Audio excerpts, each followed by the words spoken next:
And good afternoon. Welcome into the Fan Midday Show. It's a beautiful day outside, nice and sunny as we look out high above Monument Circle. With Jimmy Cook and producer Eddie Garrison, I'm Scott Agness. Thanks for tuning in here this afternoon. And Jimmy, this is one of those shows where I'm like, where do you start? Because there's so much right now, and this is a great thing. There's so much happening in a variety of sports. I say we start down the street at Gainbridge Fieldhouse in the St. Vincent Center. Earlier yesterday, we had exit interviews. We were able to talk with every single player and Rick Carlisle before they moved on for the season. And then later in the day, big night at Gainbridge Fieldhouse for the Fever. And I think it's history because drafting number one overall is special. You don't want to be there often, but when you are, you want to absolutely take advantage. So Ryan Stevens and everyone over there did a great job and had a fun night. A lot of fans were involved in part of that, and not only adding Aliyah Boston from South Carolina, Jimmy, but also a name even casual fans, I think, are familiar with, Grace Berger from down at IU, and that's going to be a lot of fun, I think, for what they have cooking up. Let's start there. Your thoughts on what went down with the Fever last night? Well, first off, as always, every team does a great job of this, but the Fever especially. Hats off to their social media team because you could tell the nice draft party crowd that they had over at Gainbridge last night. Obviously, everybody was excited about the Aliyah Boston selection, but the Grace Berger selection got plenty of cheers across the board from those that were at Gainbridge last night, and that's a nice continuation of her story, right? A local tie that everybody can appreciate and get behind, and it's going to be fun to get to see her career continue in the same state she played collegiately. As far as the Aliyah Boston move is concerned, Scott, you and I, across a lot of different ranks at the next level and beyond, had an opportunity to cover some of the prelude to the FIBA World Cup action, FIBA Women's World Cup last September. Aliyah Boston duking it out with some of the very best in the world, not in the collegiate ranks, talking about the very best that Team USA had to offer, and was a situation where, man, if the Pacers win the lottery, this would be awesome to be able to bring her into town. The Fever and winning the lottery. That'd Same be awesome. family. Plus, yeah. Either way, both teams very excited to see lottery wins happen. The Fever actually do that. They get the number one overall pick, and now a culmination of kind of 5 to 6 months of anticipation for sure takes place last night. Aliyah Boston in town, and looking forward to a very exciting season on the Fever's end of things. And I think you talk about kind of being in the family. You hope, I think, for both franchises, the Fever and the Pacers, that this is a big draft. Fever just completed theirs. Pacers will have a huge one coming up to 3 first-round picks. I can't imagine they're going to use all of them. You I really don't. Vote on that. No. Yeah. They just don't have roster spots, or I think the minutes for the development that it takes. But this will be the Pacers' third straight year in the lottery. I think the Fever are working on 5 now. Nonetheless, to my point, now it's time to move forward. Now it's time to be relevant again, because that's been the trouble, in particular with the Fever. Since Tamika Catchings went away, they have not been in the conversation. They have not had winning ways. There's been an influx of talent, several coaching changes. They need stability, and I think that's what they can get here. Now, how much fun can it be now? You got Kelsey Mitchell, but on top of that, you got Boston, Grace Berger, Lexi Hull. So many, just their last 2 draft picks, or last 2 years of draft picks is an influx of talent that they've needed. The Fever fan base will support this team regardless, but to your overall piece there, it is a time for a step forward. Particularly when you get a potential franchise-altering player like Boston. Your hope is, and then there's growing pains across the board, whether it's the NBA or the WNBA. It's a different feel, right? It is going to take a little bit of time, but your expectation of living in the lottery should now go away to an exciting, fruitful season right around the corner. Here's the other thing there. You mentioned the fan base, and while there is a dedicated and passionate one, it's now relatively small from what I see. Sure. In part, not by their own doing, the losing ways, but also last 3 years have not had their home court. I'm not sure fans understand. Last year, they had 3 home courts. Yeah. Playing at the Coliseum, playing at Hinkle. And it was a tough one. So they're back over at the Fieldhouse full-time. And that's so big in so many ways here. And you hope, playing off the rise that is women's basketball, especially on the collegiate level. We saw nearly sellouts, maybe a sellout or 2 in Bloomington for IU. You hope some of those fans come with them, and that spread, certainly. But earlier in the day, across the street, exit interviews, nothing too significant, I wouldn't say, from Rick Carlisle or any of the Pacers Pacers during those exit interviews, but I do appreciate those because it's something that they've only done now for the last 3 years. Before that, Jimmy, it was when the team's done, you better talk to them in the locker room or you're not going to talk to them again before next season. Yeah. And if they're on the road, good luck because you got to be on the road. And so that always made it difficult. But one thing to take out of it, George Hill, remember he went down in the game 82 with that shoulder injury, did return and knock down 3 for 3 from 3 land in the second half. He said it's all fine. Probably nothing that's, more than soreness, it didn't sound like. So I was a little bit concerned about that going into the year. Jimmy, if I ask you who was the shortest player in terms of the time they spoke with us, it lasted least amount of time, who would you guess that would be? Oh, let's just say for the sake of time and good radio, sure, I would say George Hill. Reasonable guess, although he's got a lot of he got a lot of ideas behind what he wants to do and pitching himself and wants to stay here. No, second year guard Chris Duarte. Yeah. I was surprised, by the way, too, in that it didn't feel like he even played 46 games. In my mind, he played about 20, but you could tell this was just a troubling season for him, and it's all injury related, to be clear.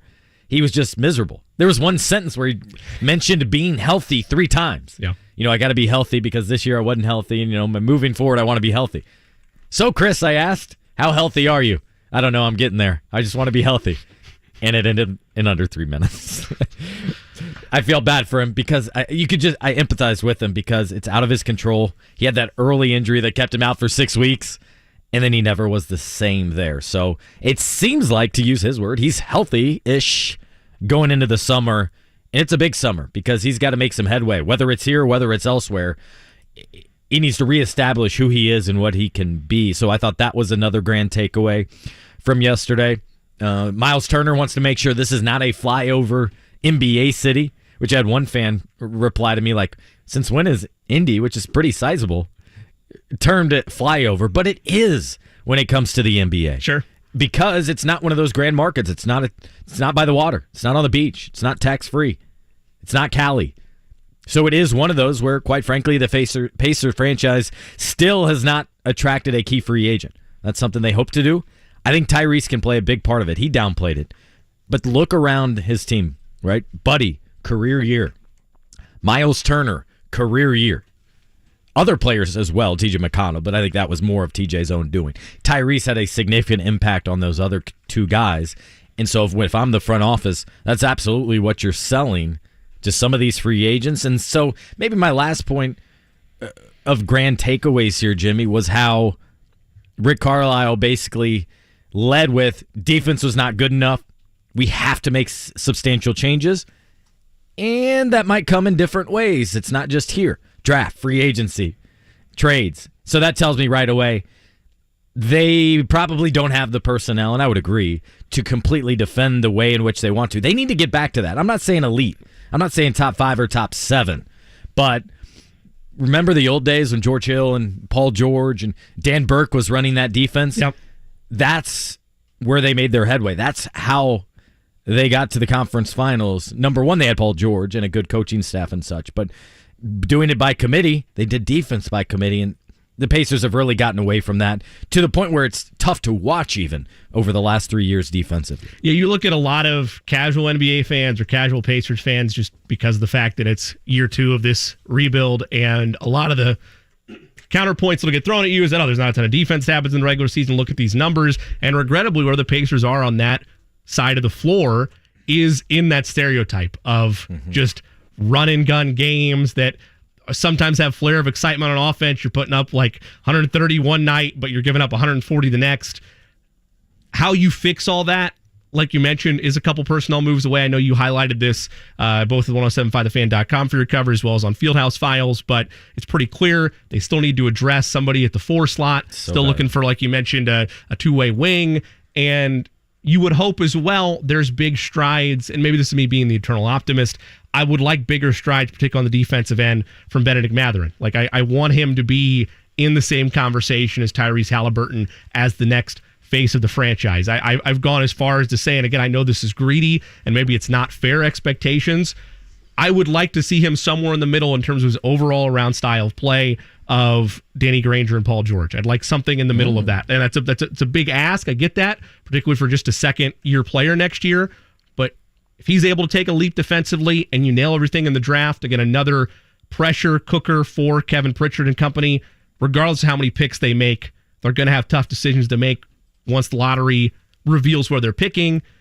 It's clear, though, what needs to be addressed, and I'm glad they are at least conscious and aware of what needs to be done this offseason. They're a team with a plan right now. For sure, and that's the thing I've been trying to emphasize to fans. They're not going wildly about this. While the losses sometimes were tough, in that win you really didn't want on Game 82, right? No. In New York. You were really hoping not, so then they would finish in a tie for 6 for possible lottery odds and boost their chances just a little bit. But you bring up Benedict, and I think a couple things are interesting with him. First of all, very different personality than Trayce. Yeah. Trayce can talk to a wall. He's engaging. He can talk gaming. He can talk fashion. He can talk basketball. Everything. He's a guy. He's an affable dude you just want to hang out with. Ben, you get down to business. And I think how you talk and what you say matters with him. Meaning every word is specific. There's no wasted movements. This guy lives in. It was funny. I was asking him. So Ben, you and Buddy love the game, love basketball. Yeah. I'm not sure what else you really do. How much time are you going to give yourself? Because this is tough for a guy. I think he played 78 games, by the way, to his credit. That's just 4 off playing every game. Yeah. Second on the team in games played, and when you can keep in mind the fact that that's twice a college basketball season of what you're used to, and you're going through it for the first time. Not easy. But I thought this was interesting, what he added briefly, and I wanted to get into it a little bit more, but it's tough kind of in that group setting scenario where could be a little uncomfortable. But he noted, I want to win, and I wanted to win as hard as I could, and now have a better relationships with my teammates. Went in and talking about how building a boundary with his teammate. It basically sounded like he had to work with the chemistry with some of his guys, and what I read into that more so is this guy's competitive about everything, and maybe he has to dial that down for other things, or maybe it's not going hard in practice on a specific drill and getting a guy hurt. I don't know what he was hinting at, but it tells me there is or was a growth moment for Mathurin, who, by the way, would just be finishing his 3rd college year. So he's very young and still trying to figure this out. But he did have a very bright rookie season. Will probably finish 3rd in rookie of the year voting. I think he probably dropped another spot behind Jalen Williams. Yeah. And Boncaro, of course. Pretty much run away from start to finish. For Boncaro, yeah. The argument, in fairness, against Boncaro is, look, somebody's got to score. Yeah. The opportunity is plentiful down there. In Orlando, where they're not winning, they're in the lottery. Somebody's got to do something, right? Jake always talks about the 20 points in 20 minutes, right, or a 20-win team guy. Yeah.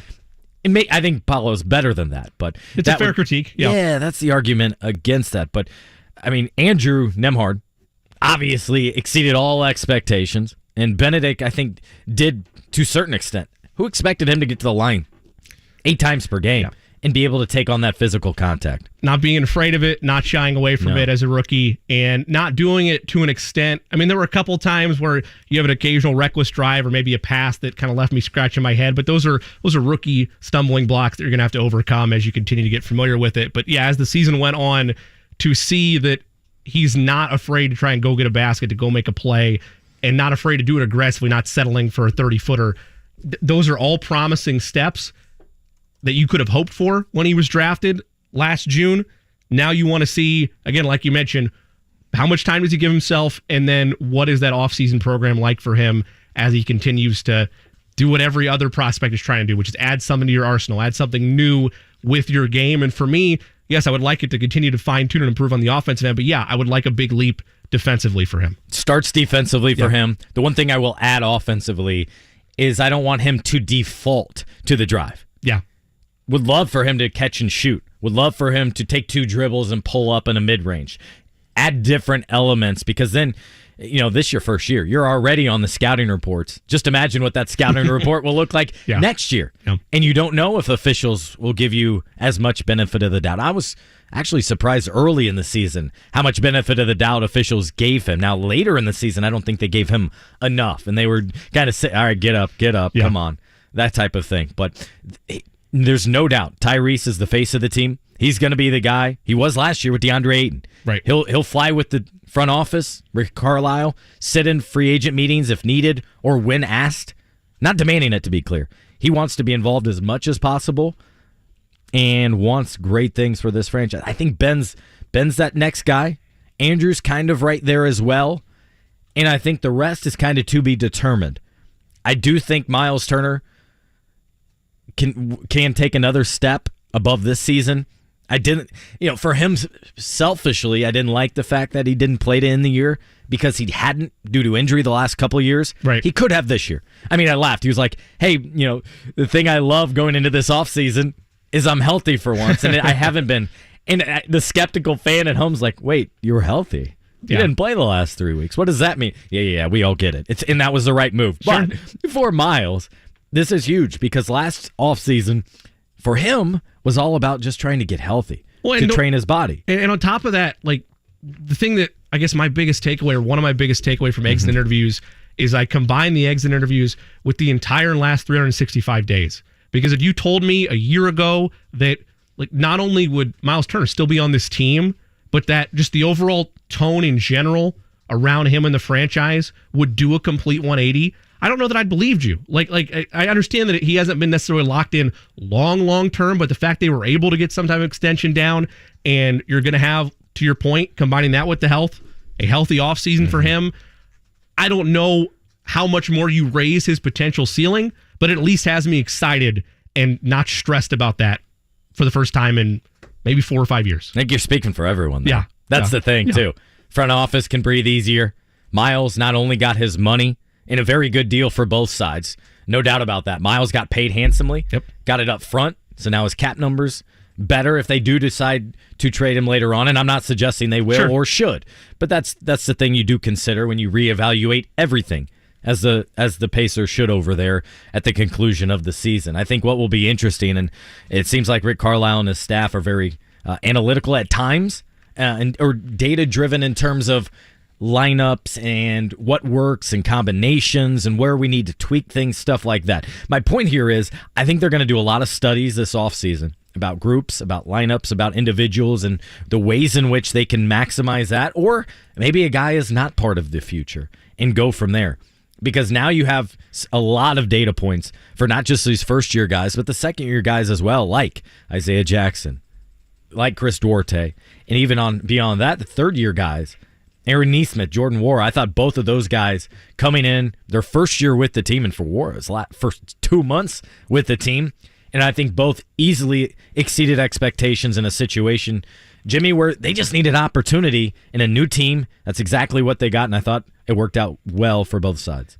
Your most, and I've been looking at this throughout the regular season, but their most common lineup last year, Halliburton, Nembhard, Hield, Nesmith, Turner. Again, that's going to have some fluctuation. 20 games that group played together. Next closest, you just sub in Jalen Smith for Nesmith, and that's where you get that. So it was a wide variety of different combinations at times, some similar faces throughout that.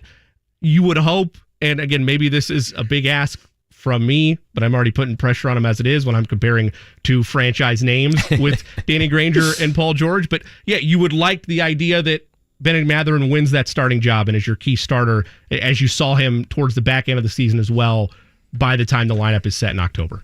And I think you can expect that. Yeah. I was one that was not adamant or pissed off that he wasn't starting. No, there was a lot. I'm not saying you. There was a lot of fans. Sure. At least speaking for Pacers Twitter, there were many that were furious. Yeah. How is, this guy's could be one of your top two players. We expect that moving forward. Why wouldn't you start him from the beginning? Why wouldn't you give him that opportunity? Right. Well, we also don't see what's happening behind the scenes. And what we do see is the quick substitution when he didn't do something right on the court. Sure. In recent weeks, both Rick and Ben have noted those. There was a time where he was defended so closely that him spacing out to the corner And not being involved in the offense was better for the offense. Well, he did not run to the corner. First play, second half one game, like 2 weeks ago. First thing, and I like this. I love using the bench as a motivator. I don't think coaches do it enough. Rick pulled him right away. Sent Heald, checked in, and guess what? He said something to him, and they said, stay right here, you're going right back in.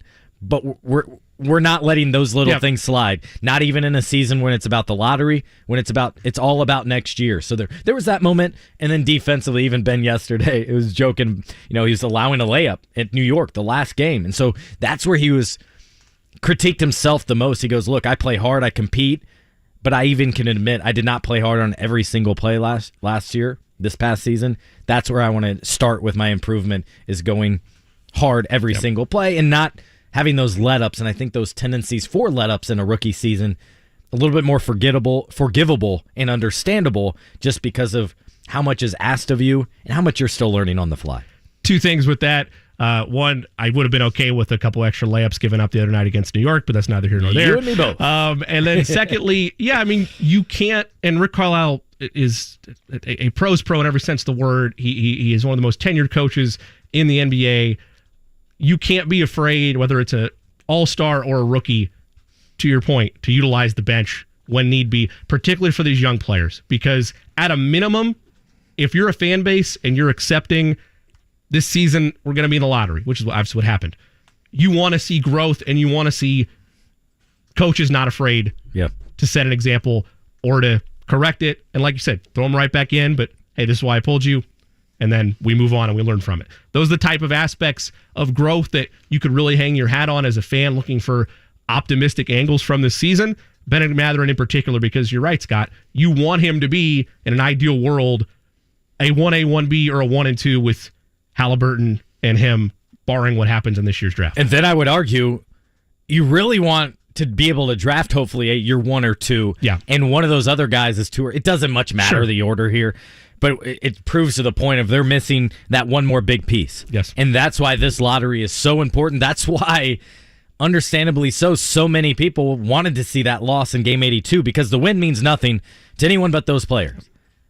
But by the way, I do commend the players for doing what they do, and that's just going out and playing their role. And on top of that, here's the thing, and I've had several people in the league say, hey, keep this in mind as you're writing. It's, if you're encouraging those losses, right, or not critiquing them, that becomes your culture. Yeah. That becomes allowable. Losses don't hurt nearly as much. You want not only to have a culture of winning, and this is perhaps a good way to end this portion about the Pacers here, is I think going into this offseason, Jimmy, is now we can truly say there's an identity and a culture. I can speak of and see what Rick is wanting, what the players are told to do, what their expectation was. Admittedly, could not tell you that 1 year ago. There were several players I specifically asked at exit interviews, and they're like, defense, there was no defense. I'm not sure what the culture was. It was kind of evolving, and that's not good, but I appreciate that honesty. That was not the case this offseason. We know going in, number one, it's going to be about competing. Secondly, it's going to be about pace and speed. And I thought this was a telling point, Jimmy. So many guys, and probably 3 or 4, mentioned how guys, friends in the league, I mean, TJ's friends with everyone, TJ McConnell. He was like, I had guys on other teams tell me, we hate playing against you, because, meaning the team, because you guys play so fast, high-paced, and so random that you are so difficult to keep up with and to scout, because you can't plan for the randomness. I don't have a problem with the high-paced flow of the game the Pacers like to play. They can be one of the most exciting teams in the NBA when they're on that front. The larger issue, and they're well aware of this, as we've already discussed, is taking a massive leap on the defensive end. Because I know just from his profile as a head coach that Rick Carlisle prides himself on the defensive end. I know he's not happy about being in the same mix as the Pistons and other teams towards the very bottom in terms of defensive efficiency for a large portion of this year. That's an area that has to be cleaned up. A lot of that is with plugging hole A or hole B from your draft board and being able to once again have a successful takeaway from your draft, regardless of how many players you end up picking. But it is a complete 180, and that's the process of a rebuild, right? Last year, still clear holes on this roster, didn't know what the full identity was going to be for this team. You plug a lot of those via the draft. You obviously pick up Tyrese Halliburton at the trade deadline last year, and now another step forward this year occurs with what do you do with wherever you end the lottery, and then are you trading with those 2 late first-round picks? Are you trading to go up further into the first, or are you using them as bait to try to bring in a role player or another big piece via trade? Those are all big check marks on Kevin Pritchard's list this offseason. 100%. On top of that, may have 2 second-round picks, expecting that as well. And you really don't need all of those. And they got 3 second-round picks for what they did at the trade deadline as well. So you could combine all those. Maybe you keep them for future interests. You just never know. But generally, at this point, going into the offseason, Jimmy, this is how I see it. I think you make that pick at whatever it is, probably 7 or 8. You use that guy, and then you trade those 2 into first-round picks, maybe a current guy on your roster, to hopefully either go get your starting 3 or starting 4. And it might take more than that, but that's what I'm looking for them via trade to go get their starting 3 or starting 4, because that has been a big missing hole. Big hole on this roster for several seasons, especially at the 3. I don't think they've truly replaced anyone since Paul George. And Kevin Pritchard has shown, dating back to the Oladipo and Sabonis trade, like he's shown his ability to be efficient in finding key pieces, whether they are names where you immediately think superstar or whether they are project guys who just happen to fit right in with what they're developing with this Pacers roster. For me, it's what makes this offseason so fascinating. We're going to be talking ad nauseum once the Colts draft is over, what the Pacers are going to do with wherever pick they end up. But the part that cannot be lost that we're emphasizing right now is what are the outskirt moves, or what are the moves that aren't as necessarily flashy for draft day, but are very imperative to your success, which is you have a ton of draft capital. How are you going to utilize it? 5 draft picks, only 3 open roster spots, not including the 2-ways. A veteran in George Hill who absolutely wants to be back and I believe should be brought back as your veteran influence. A lot of overlap still that maybe needs some clarity, and we can get into that a lot later in terms of Isaiah Jackson, Jalen Smith, Chris Duarte, Buddy Hield, and a lot more. So we'll talk about that coming up. Jeff Rabjohns at 12:30, Charles Davis 1:30, the Dean Mike Chappell on the Colts beat at 2 o'clock, Fever head coach Christie sides at 2:30. But next, got to go into the big news regarding IU basketball. Finally getting a player through the transfer portal. He's a big guy. Hopefully the replacement for Trayce Jackson-Davis. He's from the West Coast, played at Oregon this past year, and just a freshman, a little bit raw, but has all that athleticism and much more. Let's introduce him to you next. Kel'el Ware, as we'll be joined by Jeff Rabjohns of Pigs.com to get all the insight on Kel'el Ware and what that means for the IU basketball program as you're listening to the Midday Show here on 107.5 The Fan. Hey there.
The Fan.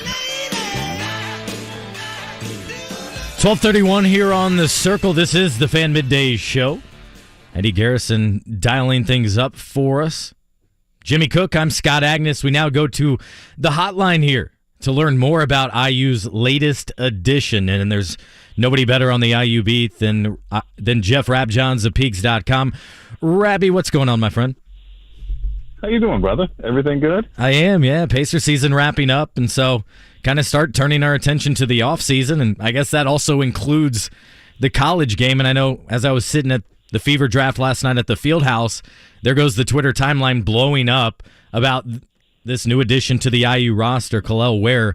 What can you tell us about him? Just based on what I've seen online, Rabbi, it just seems like length, a guy that can replace potentially Trayce Jackson-Davis as that center, but he has a lot of room to grow, and that's intriguing for this coaching staff, I'm sure. Yeah, I mean, I think there's a couple things you look at first. You know, physical attributes is one. You know, this is a guy who was a national top 10 player coming out of high school, McDonald's All-American, Team USA, played really well for Team USA. You know, he has really good length. He's right around 7 foot. He runs, you know, the floor, you know, like a forward, not like a center. So he's got kind of things that Mike Woodson likes in a center, which is one of the reasons that, you know, the IU assistant, Yasir Rosemond, you know, really targeted Ware from the get-go. And I think the other thing you look at is, okay, what does the player project to be? And, you know, I think sometimes people just get caught up on, like, the aggregate stats, you know. Oh, he averaged 6.6 points, 4.1 rebounds, 1.3 blocks. Okay, well, yep, that's true. However, you know, one of the things you do when you project is you're trying to get a little apples to apples. And so let's look at that. And you look at Malik Reneau, who had a really good freshman year for Indiana last year, projects to be a very good college sophomore. Per 40 minutes last year for Malik Reneau, 16.5 points, 10.0 rebounds, 0.7 blocks. Per 40 minutes last year for Kel'el Ware, 16.8 points, 10.3 rebounds, and 3.3 blocks. Mm-hmm. So Ware's projection is really good. And you also look at, when you're looking at transfers, you look at, okay, what does a guy do well, and are those attributes something that certain coaches really want to use? Well, with Mike Woodson, we know he wants a shot blocker. We know he wants to unleash shot blockers because Trayce was sort of first 2 years under Archie asked really, okay, block out, block out, block out. Mike Woodson came in and said, to hell with all that. You're a pogo stick. Get up there to the rim and block shots and alter shots and defend the rim. So Kel'el Ware's, you know, ability to get off the floor matches with what Woodson wants. His ability to run the floor matches with what Woodson wants. And, you know, he's a guy who actually makes some shots from the perimeter. So that's something else that, you know, Woodson, I think, in his ideal offense would want to, you know, incorporate. You know, 27.3%, you know, from three. That's not going to scare anybody. But with guys about 6'10" or taller, when you start getting close to 30%, as we saw with Thomas Bryant coming out of high school, that starts to get to the point to where you say, okay, they have a chance to make something. Doesn't mean they necessarily will, but it means they have a chance to. So then all of a sudden you bring a real 4-out, 1-in type of scheme and system into play. And, you know, and those are the things that why I think Kel'el Ware is really intriguing specifically for Indiana and specifically for Mike Woodson. Jeff, where do you envision the key with Ware as the biggest point of emphasis throughout the course of this offseason and the lead up to the start of next season? You mentioned the fact that he's not maybe a traditional, at least at the high level that he's replacing in Trayce Jackson-Davis, back to the basket guy. They'll need to improve there. And then you mentioned the three-point shooting, a little under 30%, but that's something that can be cleaned up and be more efficient. Where's the overall emphasis in his game this offseason once he starts working with Coach Woodson and staff? I think number one thing to me with Ware, just rebuild the confidence. Rebuild his confidence. You know, his first 9 or so games out there at Oregon, he was really good. And then, you know, things just didn't work out for whatever reason. Sometimes things just don't work out. Sometimes coaches and players don't see eye to eye. Just part of basketball, part of sports. But I think for me, the number one thing for Kel'el Ware, number one thing for Mike Woodson and staff to do, rebuild his confidence. let him know you're really good. We know you're really good. We believe in you. We've got a plan for you. So I think number one thing is to rebuild the confidence. I think the other thing is, while you work on his on-the-block skills, also work on the fact that he can play facing the basket. Sanogo was terrific for UConn, but as we saw last year in college basketball, there were a lot of tall men, call them big men if you want, call them tall, whatever, 6'10" or taller, who faced the basket, who created problems for teams, Purdue had the National Player of the Year in a phenomenal, terrific back-to-the-basket program. They didn't win a single NCAA tournament game. So the idea that you have to go, okay, well, we need to pound the ball inside, not really. There's nothing wrong with pounding the ball inside, but it's no longer necessary, and it hasn't been necessary for a number of years now, especially in the college game. So I think with Ware, you look at all the things he can potentially do well, and you work on all of them. I don't think you take that kid and pigeonhole him. I don't think you stick him on the block. I don't think you make him just a face-up guy. I think you look at all the things he can do, the way he can run the floor, the way he can catch it, the way he can score on the block, the fact that he does have good mechanics on shooting facing the basket, and I think you work on all of it. And the other thing, I know some people are like, well, his numbers he's not going to be Trayce. Let me tell you something, Hoosier Nation. I don't know if you're going to ever have another Trayce Jackson-Davis, okay? Ever. Ever. Yeah. Especially senior year Trayce Jackson-Davis. Stop hoping for it. Stop comparing. I don't think you're going to get another one. I don't know if we're going to see another one in college basketball because guys who are moving up that path, Scott, they're probably going to be in your world in the NBA before 4 years. I'm just being serious. So all this stuff about, he's not going to totally replicate Trayce Jackson-Davis's numbers. I 100% agree. I also think that's completely worthless because I don't think we're going to see another senior year Trayce Jackson-Davis in college basketball. I really don't. I completely agree, Rabbi, and that's due to a multitude of factors of his loyalty, his commitment, but more than anything, and skill development, was the fact, he was able to make it a full 4 years in college, which is a rarity of someone as his talent. I mean, I believe the expectation, if not for COVID, was he was going to test the waters. He was going to go around to different pre-draft workouts and see what he looked like, and I personally believe that's where he would have shined even more so during those 3-on-3 when he could impress upon those executives and go 1-on-0 and then have dinner with them.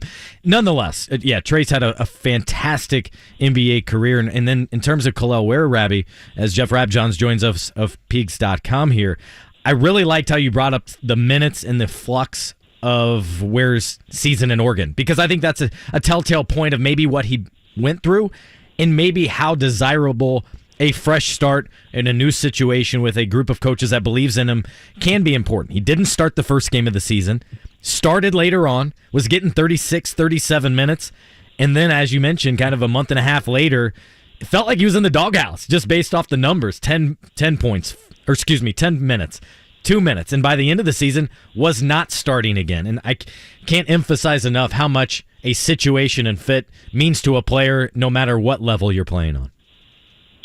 Yeah, those are all really good points. Really, really good points. And that's why I think it's really important when you look at any player, whether coming out of high school or transfer, you have to project. But with transfers, in particular, you have to really project. What skills do they have? What physical attributes do they have? And are they going to a college where there's a coaching staff that really emphasizes those things or has a plan to maximize those things? And I also know, I shouldn't say I know, I've been told that Trayce Jackson-Davis's development over especially his junior and senior year was something that was very appealing to Kel'el Ware and to his family. That was something they looked at and said, yeah, that's really good stuff, especially, Trayce's ability to block shots, to be free to protect the rim, to run the floor. Even though you didn't throw it to him a lot on the break, he was able to rim run some. His ability to bring the ball up the floor. Trayce didn't take shots outside of, I don't know, how many shots did he really take outside of 6'8" feet? Not many. But my understanding is that I think Kel'el Ware was able to, get a real good sense of some of Trayce Jackson-Davis's workouts and see how the IU staff, meaning the Woodson, the assistants, you see Rosemont, Kenny Hunter, Brian Walsh, Jordan Hulls, Adam Howard, Isaac Green, all the managers who do, some individual stuff, how they actually help Trayce to add to his perimeter game. And, going back to your point about COVID, I know how well Trayce shot in certain situations when he was training out there in L.A. Because there are people out there keeping track of some numbers. And obviously, with what Trayce did at Indiana, we didn't see it. But just because you don't necessarily see a guy taking perimeter shots doesn't mean they can't do it. It means maybe there's something different being emphasized in a specific college offensive setting.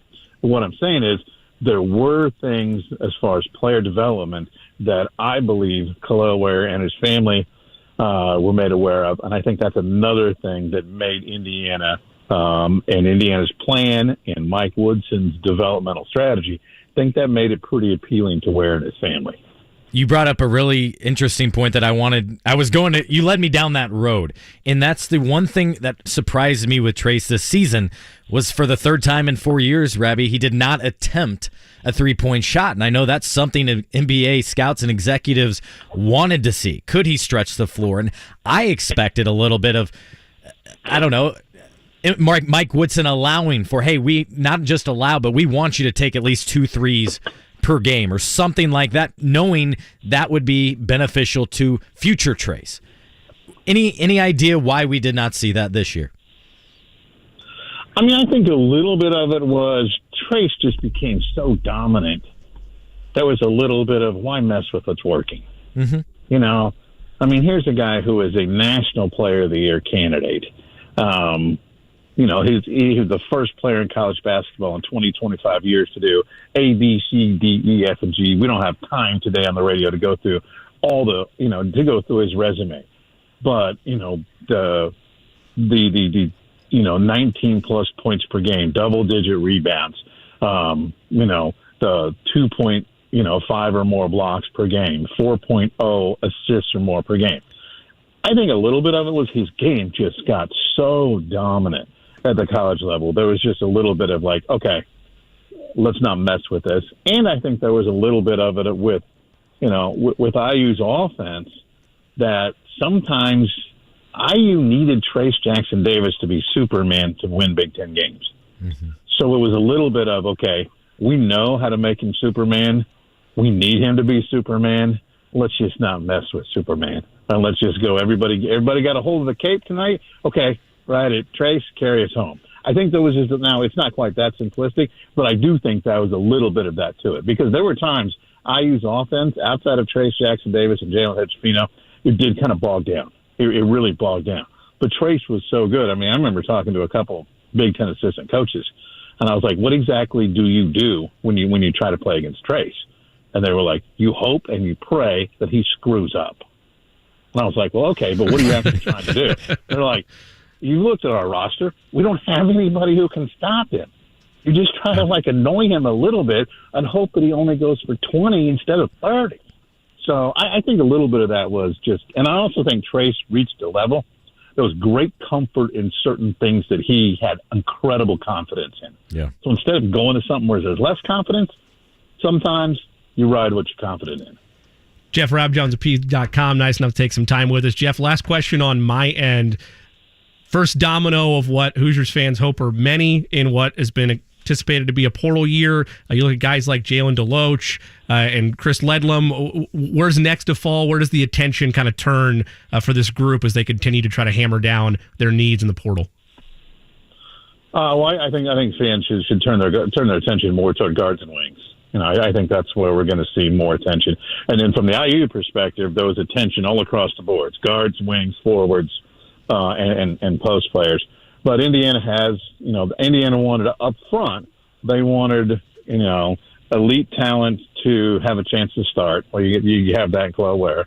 You wanted depth. We have that in 6'9" Peyton Sparks from Ball State.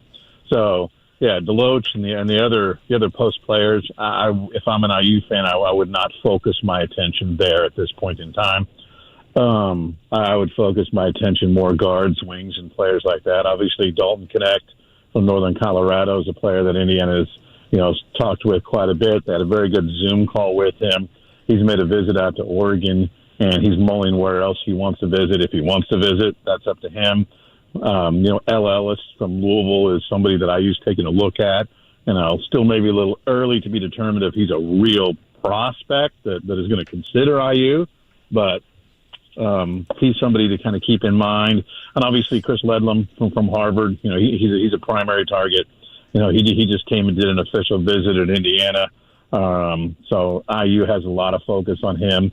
There's some other schools on the East Coast that are looking at him.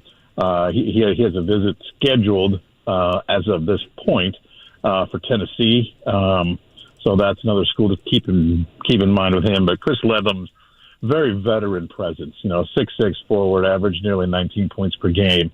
I think everybody knows the Ivy League. You can only play 4 years. You don't get a fifth year in the Ivy. So everybody knew he was going to be transferring, and IU did a really good job of scouting the Ivy League as far as 4-year guys who weren't going to, who were going to have to transfer if they wanted to keep playing in college. So he's somebody to keep an eye on. Nicholas Timberlake from out there in Towson, 6'4" shooting guard. He's another very good scorer, highly coveted guy. He's already made an official visit to North Carolina and to Kansas. He is scheduled to go visit UConn. I know UConn's making a big run at him. Indiana's been working on him really hard. Indiana had a very good Zoom meeting with him. They're working to try to get him on campus. And I think I'm very certain, I'll say this. I get the vibe there's going to be more names emerge. I think there's going to be more people put their names in the portal, and I think there's going to be more portal prospects who potentially might take a look at Indiana here over the next week and a half or so like that. And I think as far as logistics, I think sometimes this gets overshadowed. There are some dead periods here in April where players can't go visit. So it's just a recruiting calendar. Some people ask, well, why did that kid wait till the weekend to visit? He had to. So I think we're going to see, as we get through, we're currently in a dead period right now, so there's not going to be any visits until Friday at the absolute earliest. But I think you're going to see, more than likely, some new names appear for Indiana. And if I'm an IU fan, I think guard, wing, forward, those types. That's where I would focus my attention. With Jeff Rabjohns at Pigs.com. Rabbi, I'm curious, Xavier Johnson only appeared in 11 games. He announced that he planned to pursue that medical hardship waiver. Do we know for certain, does he know for certain that he will get it, has gotten it, or is that still a question to be answered? That is still a question to be answered. The way it technically works on medical hardship waivers, which is what we all commonly call a red shirt, is that after the season's over, the school applies for it. And there's actually an application process with, documentation and all that kind of stuff. So Indiana has applied for the medical red shirt for Xavier Johnson. And those things typically take 2 weeks, maybe a little longer. Sometimes they get done within a week, but a week is like the absolute fastest those things get done.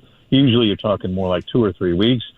So Indiana is hopeful here maybe in the next week or two that they might hear an answer on Xavier Johnson's application.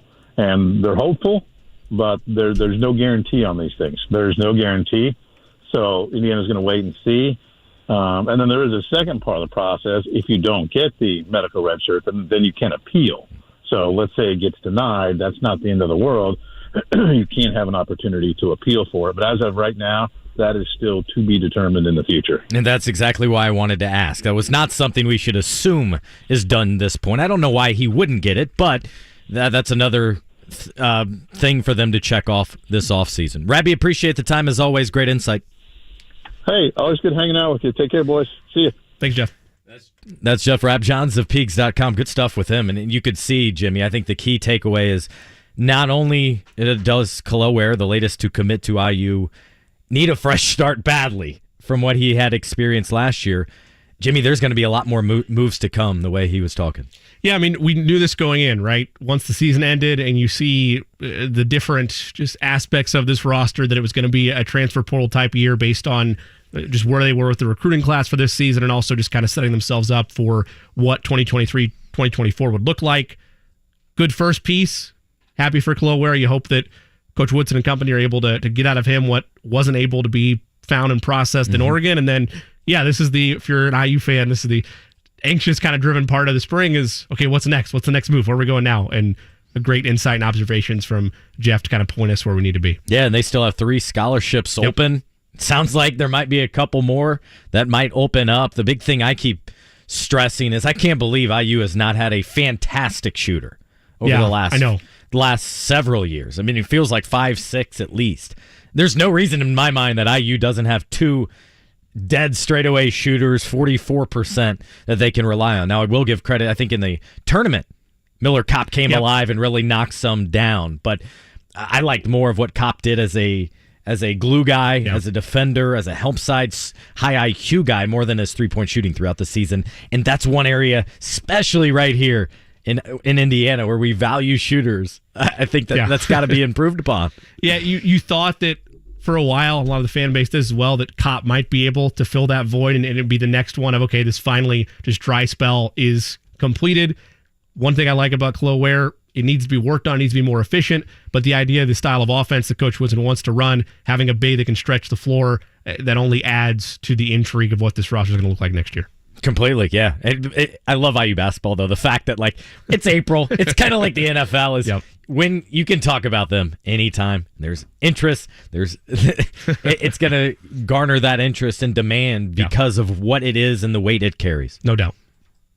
We're going to take a quick break. When we come back, we will look back at the Pacers' closing exit interviews, as well as where Scott and I view the major point of emphasis depending on how the lottery goes, as well as an introduction to what next hour will unfold. We get closer and closer to our conversation with Charles Davis, get the national perspective of where things are at with this crop of quarterbacks in the NFL draft, which is just about 2 weeks away. We'll have that and more for you after this on 93.5 and 107.5 The Fan.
The Fan.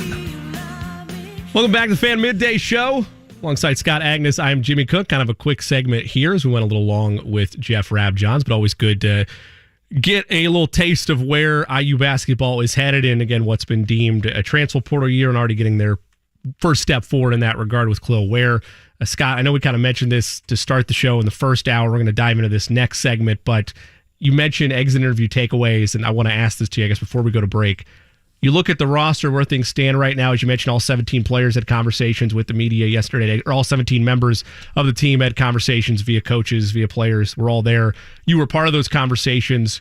When you look at this roster, I asked this of Will Haskett yesterday, which piece do you envision getting moved this offseason if a player is being dealt away? Will's answer, to kind of give you context, was Chris Duarte. We mentioned just in general, like it's clear both from a health standpoint and just where he's at right now. Probably a little frustrated with how things have gone. Not to say that he's not a player that could still succeed in the league, but what will his role be when he's back to 100%? And is there enough room on the roster for him to grow into the player he wants to be? Yeah, and I understand that take for obvious reasons, mostly because of the overlap. And if you choose Buddy Hield, who excels next to Tyrese Halliburton, that makes all kinds of sense. Buddy had a special year, but a lot of that was because the comfortability, the continuity with Tyrese. I don't expect that, only because his stock probably hasn't been lower. And so you're selling low right now, coming off injuries, coming off a difficult season.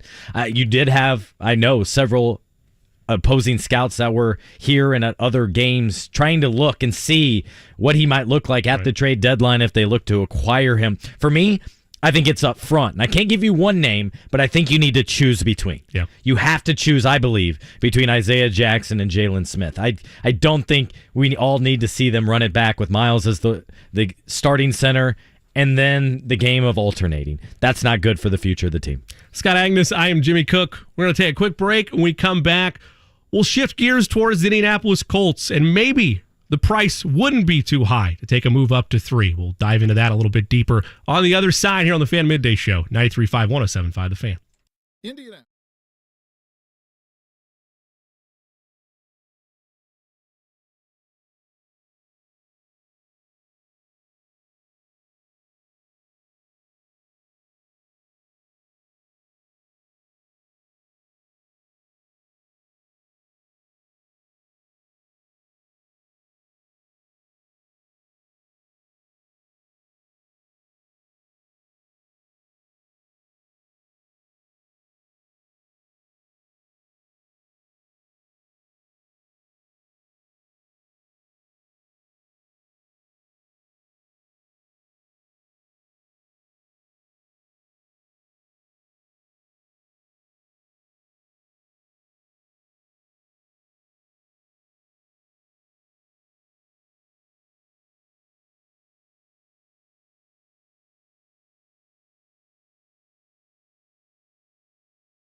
The Fan. It is 93.5 and 107.5 The Fan. Fan Midday Show. Eddie Garrison guiding us through the afternoon, along with Scott Agness. I am Jimmy Cook.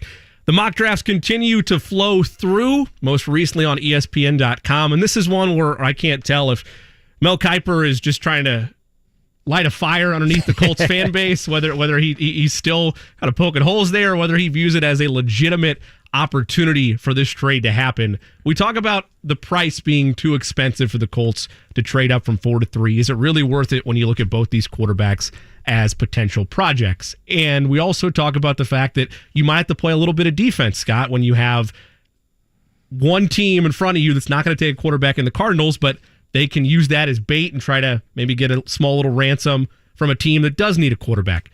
In this scenario, Mel Kiper's latest mock on ESPN.com, not only is it a team trading in front of you, but it's a divisional foe. And again, I don't see this happening necessarily, because are they really done with Malik Willis already? But yes, that's right. He has the Tennessee Titans trading up 8 spots, and he has them going and selecting Anthony Richardson.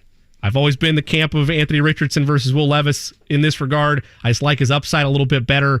They're both projects, so this is kind of a take it any way you want type of question. That type of defensive move would upset a lot of Colts fans if they stand pat. The Titans are the team that trades up, and all of a sudden, what could be a franchise quarterback is not only in your own conference, but in your own division and your biggest rival. It's a doomsday scenario. Again, they're all hypotheticals. It's where we are on draft day. For sure. Yeah. And that's honestly my first reaction here is like, all right, how much longer until this draft? Correct. Right? We've kind of reached a period where anybody with a take has gotten that take out. Yep. And it's pretty strong. And also, here's the thing I know, too, is if there's anything, quote unquote, leaking out, it's now being leaked out for a reason. Yes. There's an advantage. Yep. There's a deal trying to be made, a hand trying to be forced. There's a reason for everything here in the last 3 weeks leading up to this draft, Jimmy. You know that as well as anyone here. And here's my thing when it comes to where the Colts currently stand with this 4th position. If they have the convictions enough in one guy and he'll be available at 3, go do it. But I'm also not so sure that you do it right now just yet, because you don't know if that guy's available. Let's say it's Anthony Richardson, right? Yep. Wouldn't you be a little hesitant to do that right now? Right now is in today. Meaning, yeah, absolutely. Right now. And doing that because, all right, this is your guy. You go up, and by the way, at 2, he's taken off the board. And it's like, oh, I don't know if I wanted Bryce Young. You know, obviously, you'd happily, I think, take it. But did you really want to give up all that for the guy maybe you did not believe in as much? That's the one reason I would hesitate to do that. However, on the flip side of that is you sit around too long, and you could get passed. And so, honestly, it feels like this Colts team is in a no man's land right now. They could sit back, do nothing, and for some reason it just works out. Maybe a new owner jumps in there. Maybe the Denver, I don't know. Right. Some owner gets giddy out there and says, all right, I want the 3rd pick, and they go get that top defensive player. I don't know. I mean, they could be a franchise-changing type guy, and things could fall your way. But more likely than not, which has been discussed as nauseum here, is that's the route they go in terms of quarterbacks. And are you good with a Will Levis or an Anthony Richardson at 4?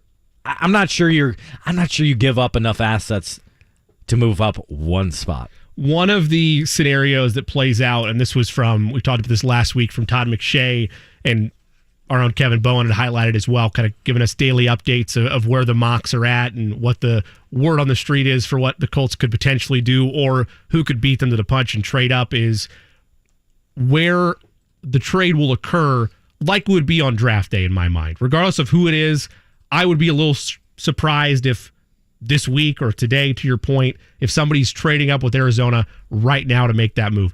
You see it more commonly for a top pick like number 1. For number 3, with a lot of gray area between these two project QBs, or at least that's how they're being labeled. I agree with you. I'd be a little bit taken aback if it happened, but it absolutely has to be on your radar. And you would hope, because if I'm the Cardinals, I want a bidding war to happen here. If it is a draft night trade, you would hope that if it's the Seahawks, for example, just for the sake of argument, I don't know why I picked them, but let's just say they're in that range. If they were to trade up, you would hope the Cardinals are like, hey, we got Seattle on the line. This is what we're getting from them. Do you have an interest in matching or sweetening this pot a little bit? And then you have an opportunity to ultimately make a decision if you want to go ahead and jump up.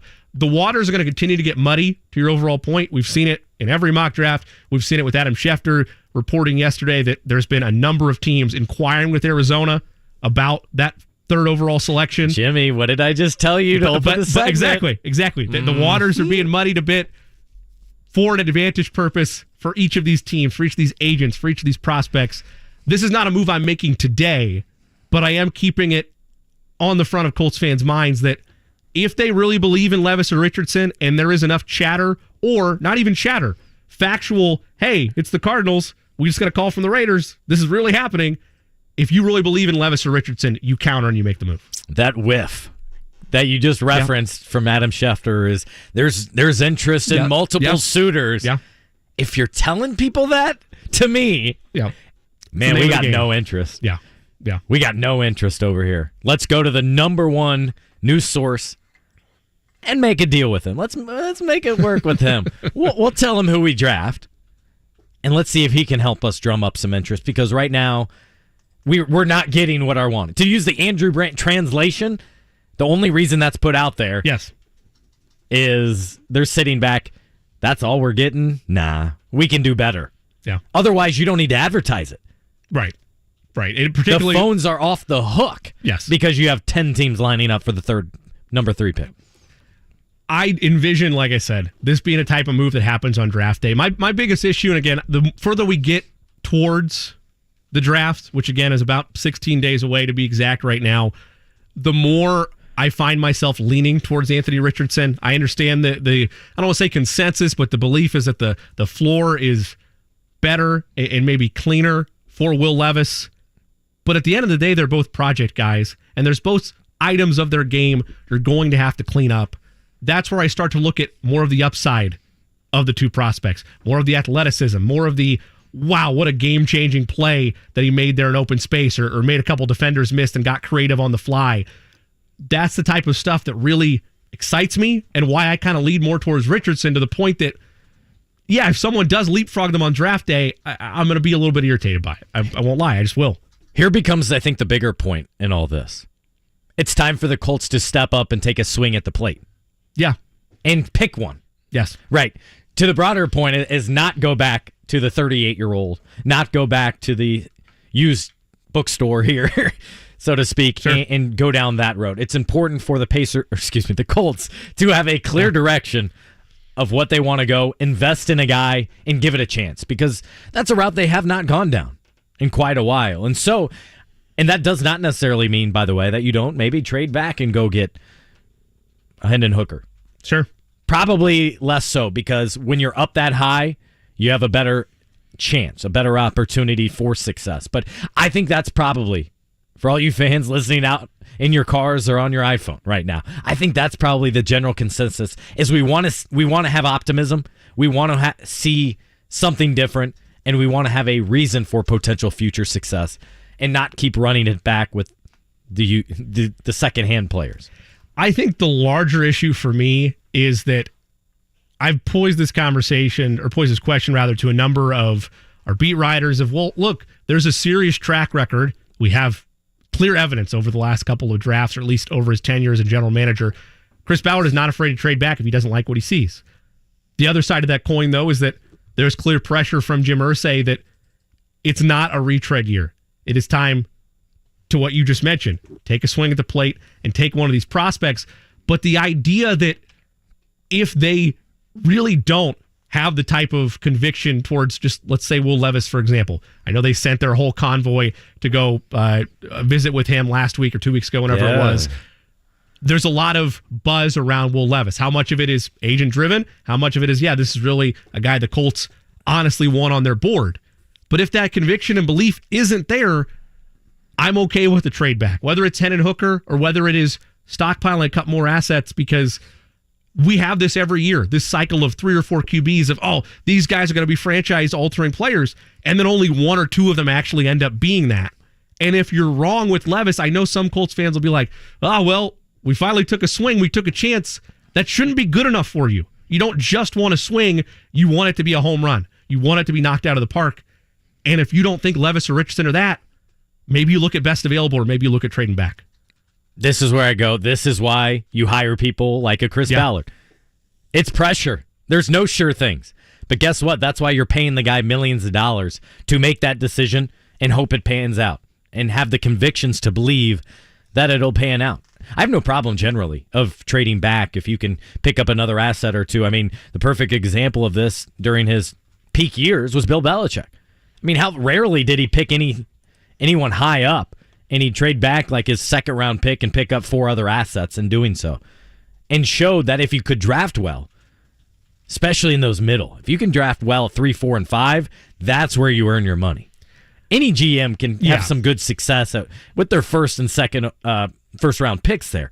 That's the key point here. And so I hate to say it, but I feel like Chris Ballard's got to nail it. It doesn't mean it has to be an overnight success, a year one success, but he does need to get that quarterback of the future.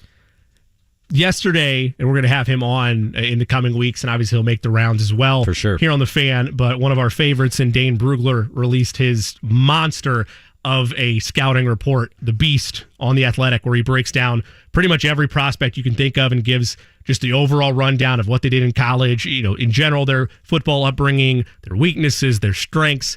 And again, the reason that I value Brugler's Beast column, or Beast, whatever you want to do, content machine that he works on for pretty much the entire year, more than a lot, is because these aren't projections. He's not saying this is where this quarterback is going. He is ranking them, and he's hearing the evaluations that both he's picked up and what he's heard from front office executives and from scouts across the league. This is the summary line for Will Levis. And there's one line that, yes, I'm saying this in part to kind of rile up Colts fans, but also it did the same to me. I want to see if you can see the obvious line here that irritates me a bit. Overall, Levis needs more reps to continue to develop his read efficiency and ball placement, but he has an NFL starter skill set with his impressive physical tools, size, arm, athleticism, and exceptional competitive toughness. Similarities with Carson Wentz should be considered both a positive and a negative, but he has starter-level traits and an upside. I think we all know. It's the comparison right there. And you want to get as far as possible as you can from that. And it's not the issue with a complete comparison to Carson Wentz, because there are aspects, particularly you saw it his rookie year, that were extremely positive out of Wentz. But the type of indecisive nature when you're going through your progression, the accuracy, holding onto the ball too long, the accuracy, being confused by defensive concepts that you want your elite quarterbacks to either master or not get tripped up by it very often. We'll read the negative on Anthony Richardson too. I'm not saying that it's clearly just rainbows and butterflies on the other side, for sure. But that's what scares me, like drastically so. That I'm not saying there's a home run quarterback of any of the 4, even though I would have liked to see them trade up and get younger Stroud. Levis is approaching no-go territory for me the deeper that we get into the countdown to the draft. So my first reaction as well, you don't want to mention his name in these parts. My second reaction is applauding Dane Brugler here, because you're not comparing every guy to, he could be the next Peyton Manning. I laugh, right? You see especially in college basketball, it's like, he reminds me of Kevin Durant. It's like, no. Kevin Durant's a one of one. So I appreciate the honest assessment, and he's the willingness only to back off that. He's the only quarterback of his summaries of the first 4 QBs off the board. Okay, he's the only quarterback in that summary line that gets a QB comparison. Oh, I thought he was doing that for each one. But when I double checked, he leaves in bold the overall summary of the player, and he's the only one of Stroud, of Young, of Richardson that has a clear emphasis of what this guy could potentially be in his summary line. I'm not saying over the full body of work there might not be a player comp, but it's in the bold writing of too long did not read. This is what you need to know about Will Levis. And for me, then, that's the first question I'd love to ask Dane is, why not finish each of the players with some kind of comparison? Even though, to my point earlier, is I'm not the biggest fan of that because these guys are one-on-one. But it does, I think, give the casual viewer a way to envision them and to highlight their strengths and those weaknesses as well, because none of these guys are finished products. They have long ways to go. But yeah, I can see, Jimmy, why that was a little bit alarming. Red flag, maybe a yellow flag for you. I love dynamic playmaking ability, and if I'm a Colts fan, regardless of who is the starter week 1 next year, And in my mind, it's likely going to be Minshew unless one of these rookies either A, knocks it out of the park in the entire offseason program and in training camp, or B, the Colts decide to take the franchise choice, which it is. It's a philosophical decision that varies franchise to franchise. Do you start the rookie week 1, or do you let them sit a year? You see more often over the last couple of seasons, people take the former route, which is throw them out to the Wolves. Did that with Justin Fields, most recently in Chicago. Didn't see the Titans do it with Malik Willis, but again, it's a whole other story there of what type of quarterback he might be. And I see it coming down to two factors once you have your guy. One, how much do they crush off-season workouts and impress, right? If they're over their head. I mean, wasn't it Andrew Luck that came in and was, missed? I think he had Stanford graduation or something and missed the first couple days.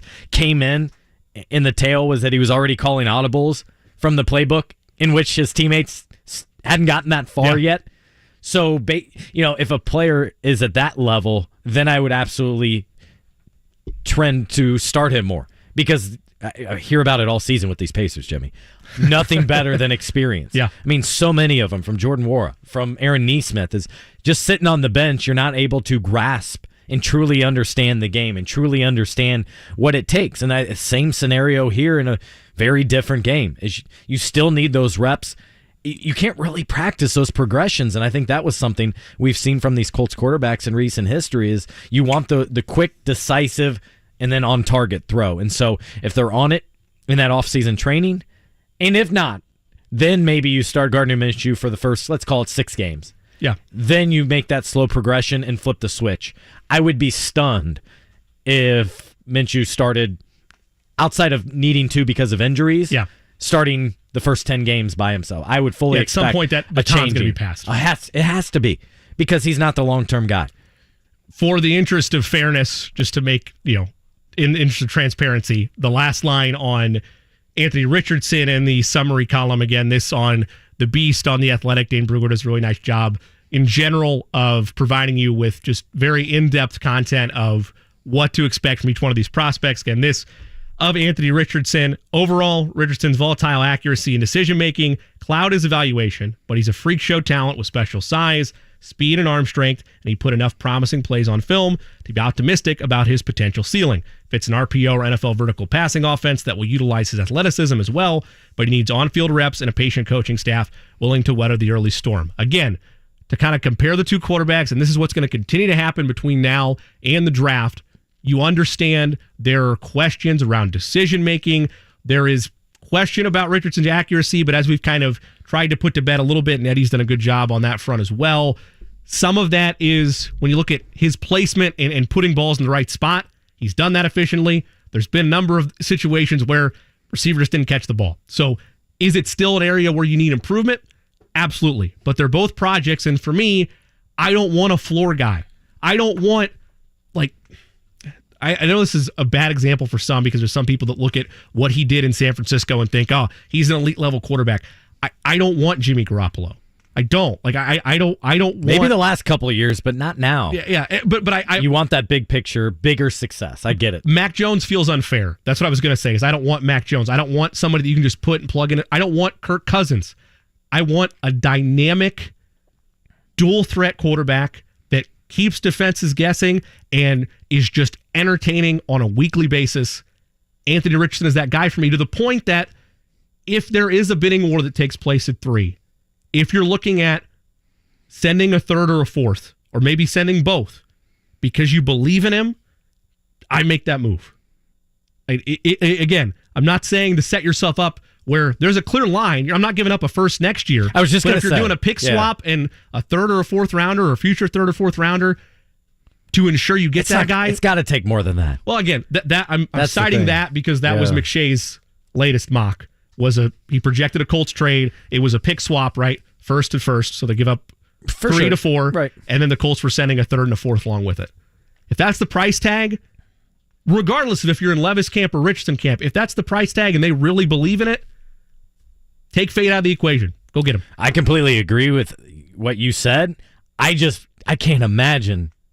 Yeah, if you drum up enough interest, I would think it would at least take a future second. But to your point, at least a future second. They're trying to drum up interest with the Schefter report yesterday. Exactly. Maybe there really isn't a huge market for it. And if there isn't a huge market for it, the other Colts fan that wants to hang on to the draft assets, which I agree with to an extent, get more weapons for your young QB, maybe the better answer is no one's going to trade up. Let's just stand pat at 4.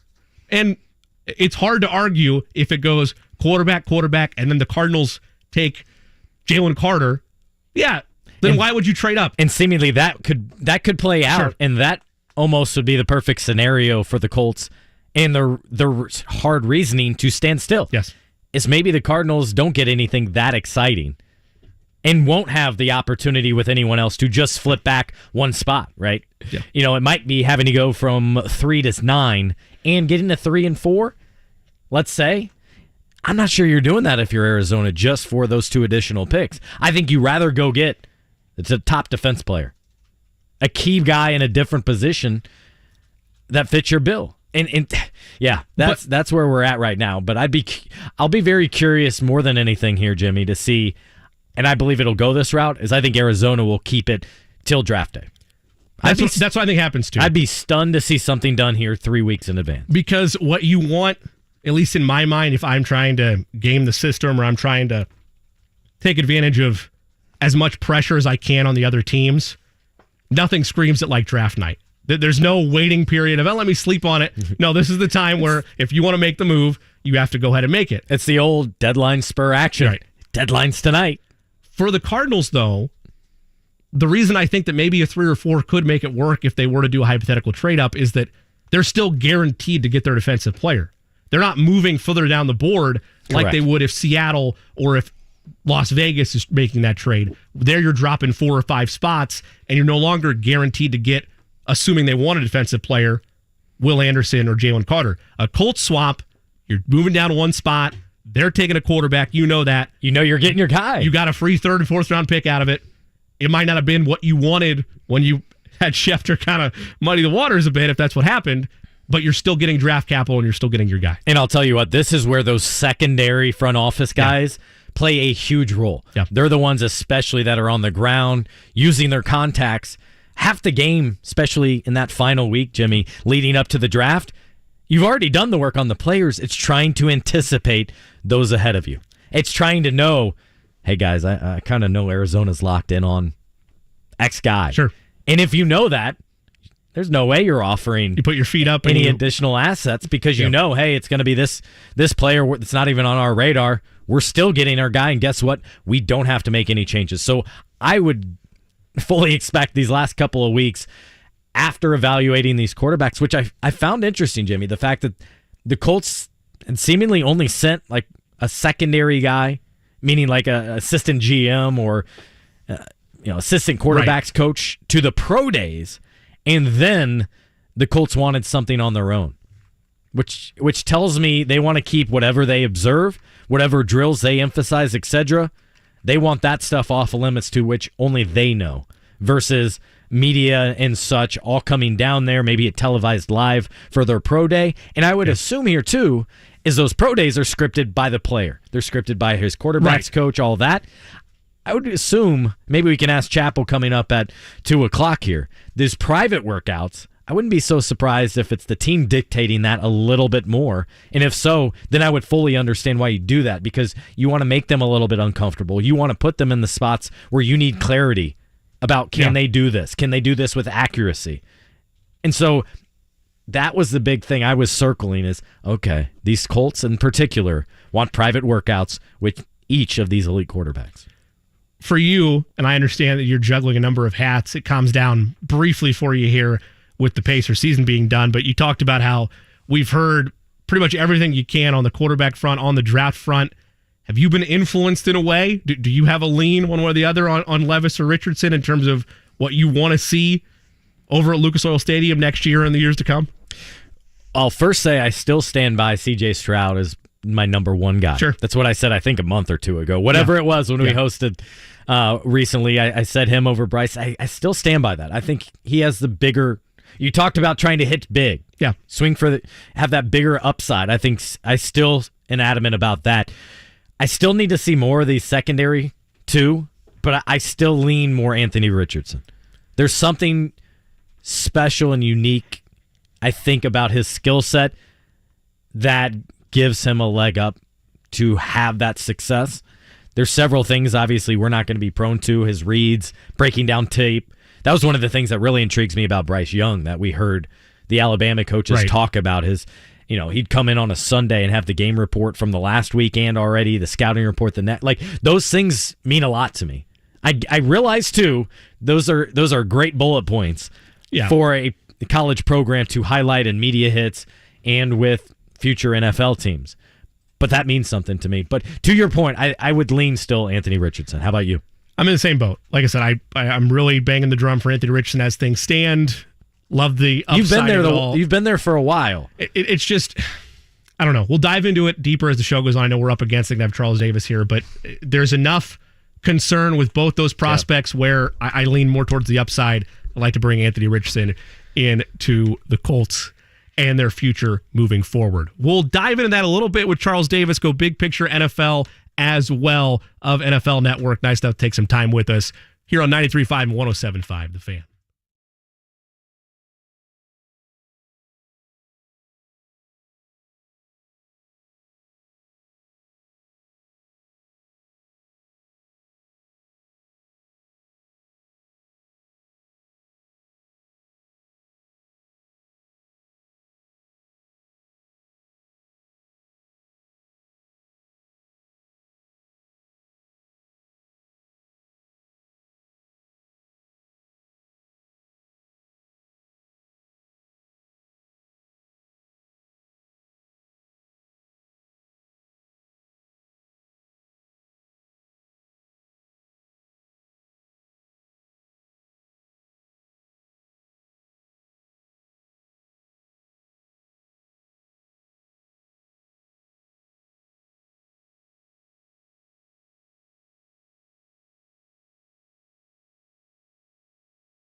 Welcome back to the Fan Midday Show. Jimmy Cook and Scott Agness. Eddie Garrison alongside as well. So pleased you've chosen to spend part of your Tuesday afternoon with us here on the Fan.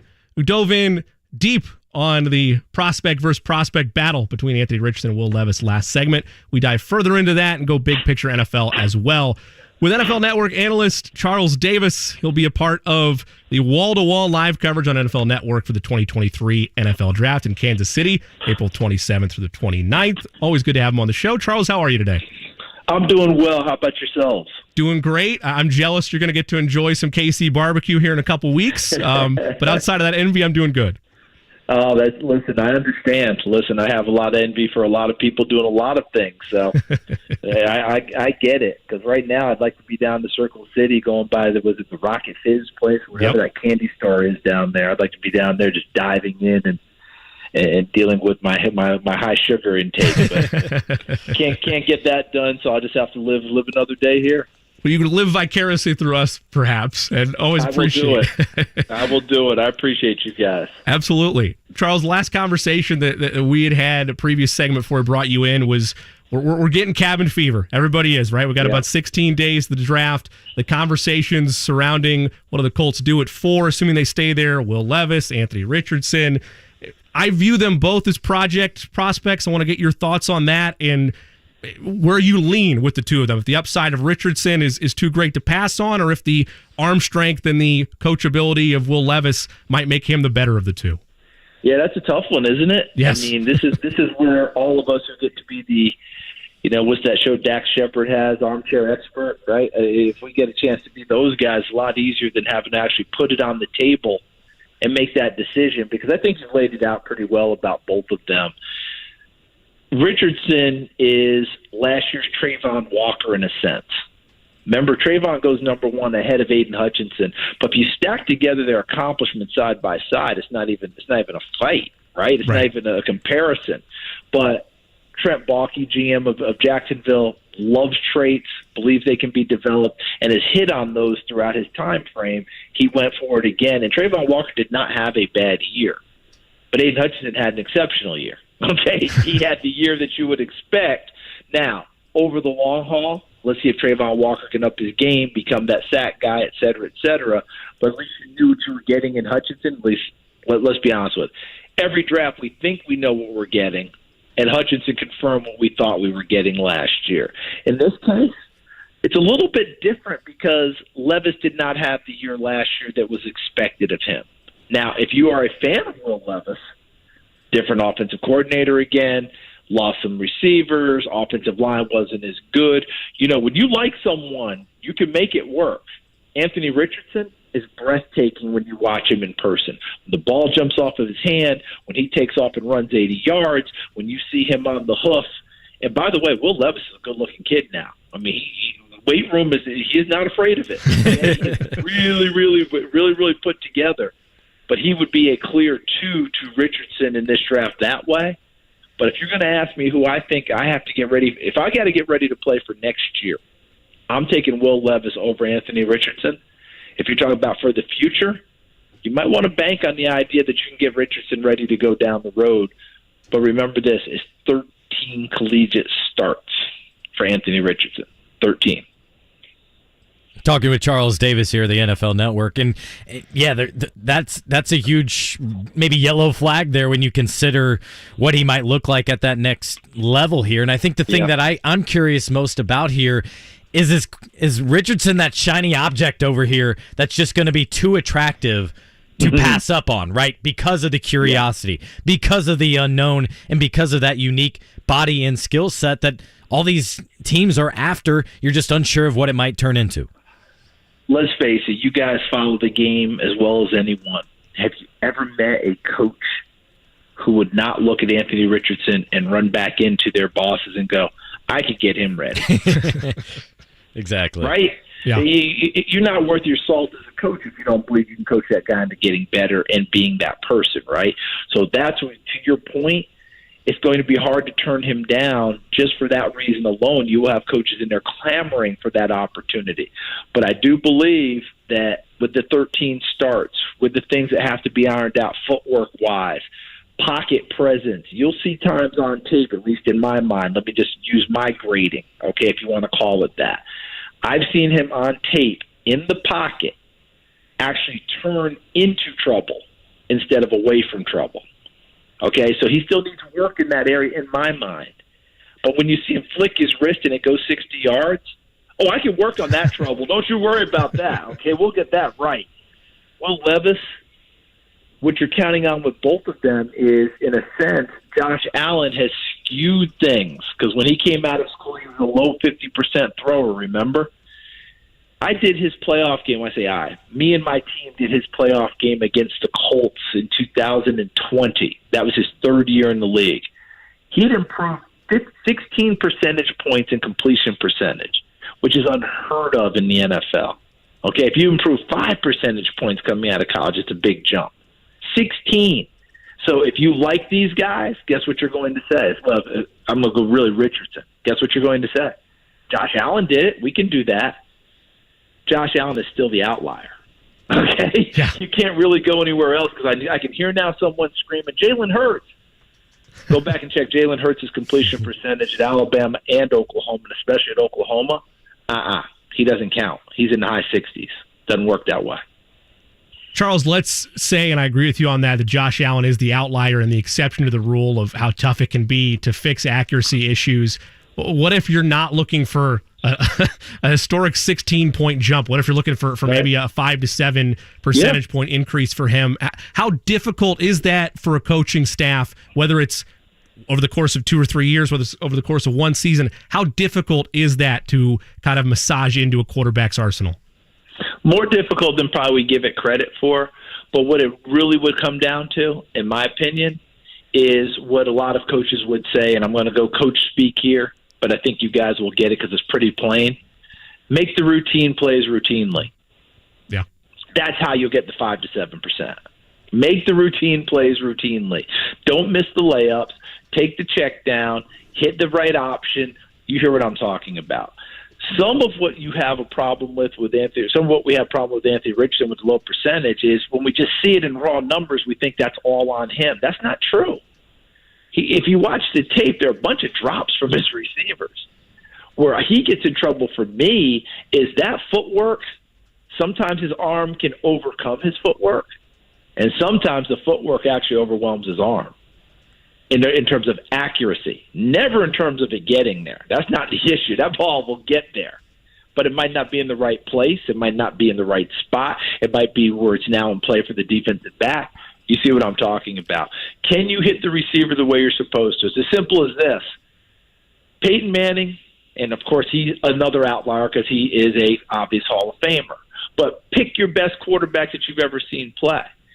When they hit the receiver who's supposed to stay on his feet, they keep him on his feet. When they want to run him into the post safety and you want him to drop so he doesn't get clocked, they put the ball down low and make the receiver go get it or stop him before he gets to the safety. That's what the best quarterbacks do. Anthony Richardson, I don't know that he's ready to do that routinely yet. Doesn't mean he can't down the road. He's a great kid. You spend time with him, you're really going to like him because I certainly do. And I think he's got the intelligence that you want. But 13 starts is tough. But the last thing I'll say on it, and I'll shut up on this one, guys, you're not going to get too many quarterbacks like Brock Purdy who have 40-something starts anymore. As good as these kids are nowadays, they're not going to stay in school for 4 or 5 years. They're going to come out in 2 or 3 if they're a red shirt. And that's what you're going to get. So Coach Parcells' formula of having X number of starts, X number of wins, 3-time captain, blah, blah, blah, I'm not saying it's kicked to the curb. It's a great formula. We just won't have as many that reach the criteria of it anymore. You're taking more leaps and more gambles on things. Mark Sanchez was 16 starts in his career. Davis Mills coming out of Stanford, I think, was 11 or 12. So this is where we're going nowadays.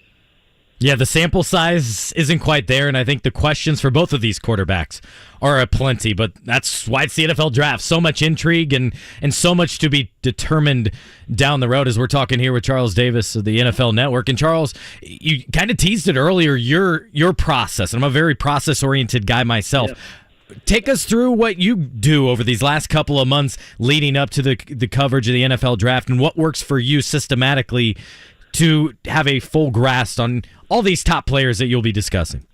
Yeah, as you said, we're about 2 weeks away, right? A little more than 2 weeks. So this week is going back over the guys that quote unquote I kind of know. Does that make sense? So I've been through them, been through the process, going to go back over them again. Next week's going to be, for lack of a better term, since we've used already, outliers. The guys from smaller schools, the guys that your scouting friends give you a tip on. Hey, I was just at such and such a place. I just saw this one kid, and now you got to go check him out just in case his name pops up. We all have some pride in what we're doing. We know we're never going to know every single player in the draft, or at least we don't feel like we are, but we try to, if that makes any sense at all. And I feel like between myself and Daniel Jeremiah, sitting up there, there's a pretty decent chance that if one doesn't have it, the other will at some point, and that's kind of where we want to go. Last year, I believe the Colts got us. Rodney Thomas coming out of Yale.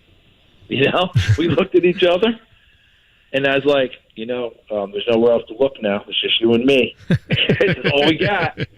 And he shrugged, and I shrugged, and it felt horrible because you work so hard. And plus, here's the other part: you want to give that young man his due. Mm-hmm. You don't want to feel like, well, we didn't know who he was. That dampens his day, and I feel horrible like that for Rodney Thomas. But we immediately went to work, called our texted our contacts, got stuff in right away, did it. But boy, that one hurt. You know, he's just like, I feel bad for him. And by the way, turned out to be a pretty good pick for the Colts. Yeah, and more than that too, it's probably the best day in this player's history. And so, you want to celebrate all they've accomplished and what lies ahead. Yeah, absolutely. Now, the hard part is, as you prepare, you can have upwards of, and each person has a different number, and I'm not trying to put a number on it and say, look at how many people I'm studying. But if you don't think that Daniel Jeremiah, and Mel Kiper Jr., right, and Todd McShay, and all the great ones out there, and even the ones who aren't on TV, the Dane Bruglers and the Matt Millers, and I can go on all day. If you don't think that they've studied, upwards of 1,000 kids, then you've missed your bet. Like, that's what they do. They work their butts off. I'm playing catch-up. I do the NFL season. I come rushing in. I want to be on the same level they are, but it's harder to do just because I'm not doing it year-round. Now, if that sounds like an excuse, I apologize, because that's not what it's meant for. It's just that's what you're trying to do with all these youngsters. You're trying to get all of them. And inevitably, the NFL finds somebody that you didn't have, and here they come, and you just want to get it right for them. I feel like we owe it to those young people. Yeah, and Charles, I don't believe that was an excuse at all, what you were saying. I think it speaks more to the beast that the NFL has already become, where you just named off about a half dozen names. That's literally their full-time job, is to study things for 1 weekend a year, essentially. But it's that big of a task. It is. It really is. And they do such a great job, and I'm missing people. And you know how it is when you get up there, like let's say you get an award or you're at a wedding and you want to start thanking people, and you do something, you always miss people. Inevitably. Right? And inevitably, and they call you, well, there's a lot of other people who do that. These are just people that I know what they do. I know that they're out there. I know that they're working at it. All those things that go along with it. Look, it's Daniel Jeremiah, Bucky Brooks at my place, who would be those guys that I look at and go, my God, you guys, the plethora of names that you have, I've got to get back to work. So as soon as we hang up, guess what I'm going to do? Right back to tape.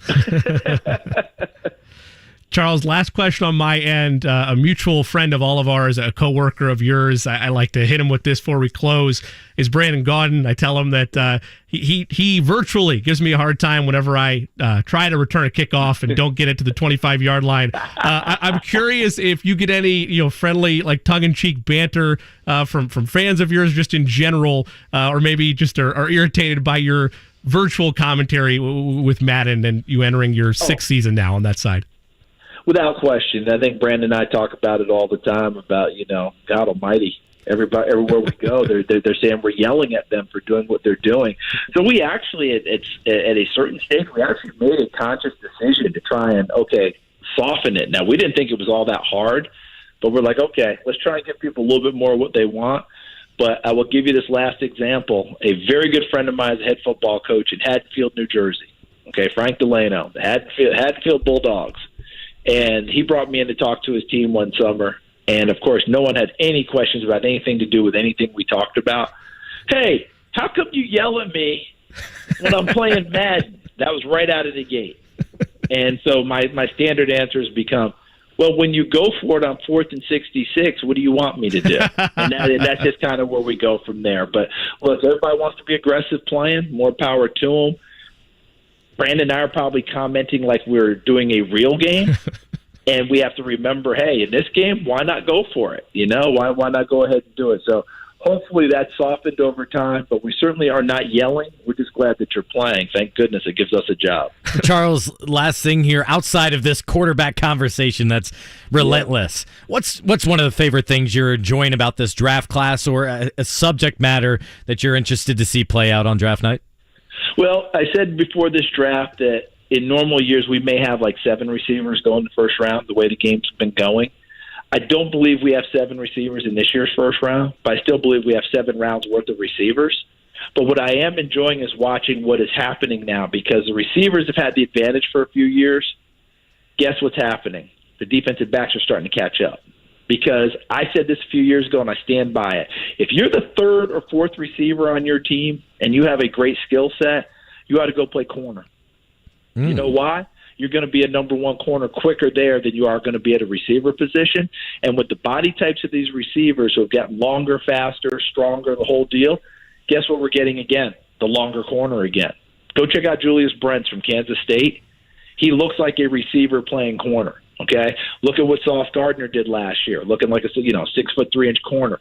Tariq Woolen, a 6'4" corner. We're starting to get those guys back again. Now, will any of them be Mel Blount, where you get a rule change in your name? No, because Mel Blount is the truth. And by the way, saw Mel a bunch of weeks ago. Mel's in his 70s, and I'll guarantee he can still do a couple series for you, and the receiver will not get off the line of scrimmage. There is no chance. He looks fantastic. Not going to hear any arguments from us there, Charles. Always appreciate you making time for us. Looking forward to the draft coverage, April 27th through the 29th in Kansas City on NFL Network. And have some Q39 for me, please, while you're there. I certainly will. And thanks, as always, for you guys. You're always so terrific to me, and I just want you to know how much I appreciate you, and I appreciate your smarts. I also get smarter when I get on the show with you guys. Be good. Right back at you. Thanks, Charles. Bye-bye. That's Charles Davis, an NFL Network analyst. He'll be a part of NFL Network's wall-to-wall coverage of the 2023 NFL Draft, April 27th to the 29th in Kansas City. So you have a conversation like that, and now, again, I'm still in Anthony Richardson camp, but if you are a Will Levis believer, there are a lot of, they're both project guys. There are a lot of pros and cons on both sides. The arm strength, his ability to kind of just throw deep balls on a rope, like there is a lot of upside there. It's just from the style, I guess, I enjoy more, even though he only was a part of 13 starts in college. Yeah. Started 12 games last year. I just like the upside of Richardson. I don't know. But it's good to get another perspective and an in-depth side of that. Charles jokes, what else is he doing? Oh, he's working for CBS. He's doing Madden. Yeah, he doesn't have time to fully scout every single piece like Dane Brugler does, like Daniel Jeremiah does. But it's still the insights on draft day that he's able to provide. Yeah, and the significant difference there is he may not know that 12th running back. Yeah. He's going to know all the top storylines. He's going to know all the elite players that are going to go probably first round or at least top 20 and such, done the due diligence. It's more that 6th, 7th, that 7th kicker. If you probably don't have a 7th kicker, sure. Why would you? But no, that was the thing that I took away from that conversation was reiterating the small sample size for Anthony Richardson. Yeah. Barely a dozen games. Wouldn't that scare you a little bit? I don't know. His point, though, that's a lot. His point, though, rings true with how you are not finding quarterbacks that are a part of those, as he put it, Bill Parcells, just old school way of I need this many number of starts, I need this many number of reps, particularly when you look at like his path to get where he was. His first year in 2020, redshirted when he enrolled. He was the backup to Emory Jones, missed 5 games because of injuries in 2021. And then his first real year given the reins as a starter was last year. Didn't play in the bowl game because he opted out. So it is a small sample size, but you do have at least a good, I don't want to say full picture, but you have a full season's worth of work. And it wasn't based on injury that the season was hampered. It's a full body of work from a healthy season from him, with the same things that Will Levis struggled with, new offensive coordinators, new game scheme. It doesn't bug me as much because his most recent one was a complete season, and you're not trying to base it off of, well, this is how he looked as a freshman, or this is how he looked back then, but he regressed as a senior, And that's where I kind of prop it up a little bit more. Yeah, and if I'm one of those talent evaluators, GMs, head scout, right? Yeah. This is where, though, you sit back and you really got to earn your money because you got to estimate, you got to make those calls. I'm sure so many of those executives were going to practice because that can be that invaluable thing. How do their teammates treat them? How do they look in practice, going through their different progressions and things? That's where you try to find your leg up when you have such a small sample size for a guy. But you have those data points. You see how well he throws. So intriguing about that, his speed, all of those different things. And for the Colts, I think that would be really any of these top guys provide that new skill set. They're not just a drop back quarterback anymore, like the Peyton Manning. They have multiple options, and I think that's not just that is the way the league is going. But you look at the AFC, and Jimmy, we were talking about earlier, is this the time for the Colts to make a swing at it? Absolutely it is, because look at your competition just in the AFC. Just in the AFC East, I want to say it is. Elite quarterbacks when you go down the line. Yeah, in that division alone, with the Bills and the Dolphins, and just Tua is able to put together a healthy season. The Jets, again, Assuming. it appears barring some type of witchcraft, Aaron Rodgers is going to be there by week 1 and ready to be a part of the New York Jets organization. So, yeah, that's a gauntlet in and of itself. You're already staring up at Patrick Mahomes, at Joe Burrow, and even though the Colts can only control what they can control, they also have the pressure within their own division. They're already a step behind in the quarterback market. I'm not saying they can't improve in other areas. I'm not saying maybe the Colts don't have a leg up in a handful of areas over the Jacksonville Jaguars, but they have the coach and they have the quarterback right now. Are they able to, detractors for Trevor Lawrence will point to last year and say, okay, he had one good season. He bounced back from his rookie season struggles. Give me another strong sample size this year. And that's a fair criticism, but they have their pieces in place right now. They're building around their quarterback of the future.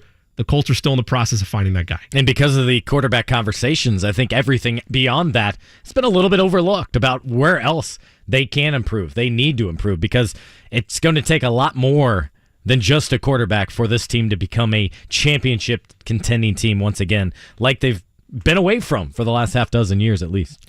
We're going to continue the Colts conversation into the next hour. Coming up here in just a bit, Mike Chappell will join us top of the hour, bottom of the hour. Head coach of the Indiana Fever, Christie is going to take some time with us. We'll get her overall thoughts on the Fever completing the draft last night. A lot of good storylines throughout that as well. We'll be back with more after this on The Fan.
The Fan.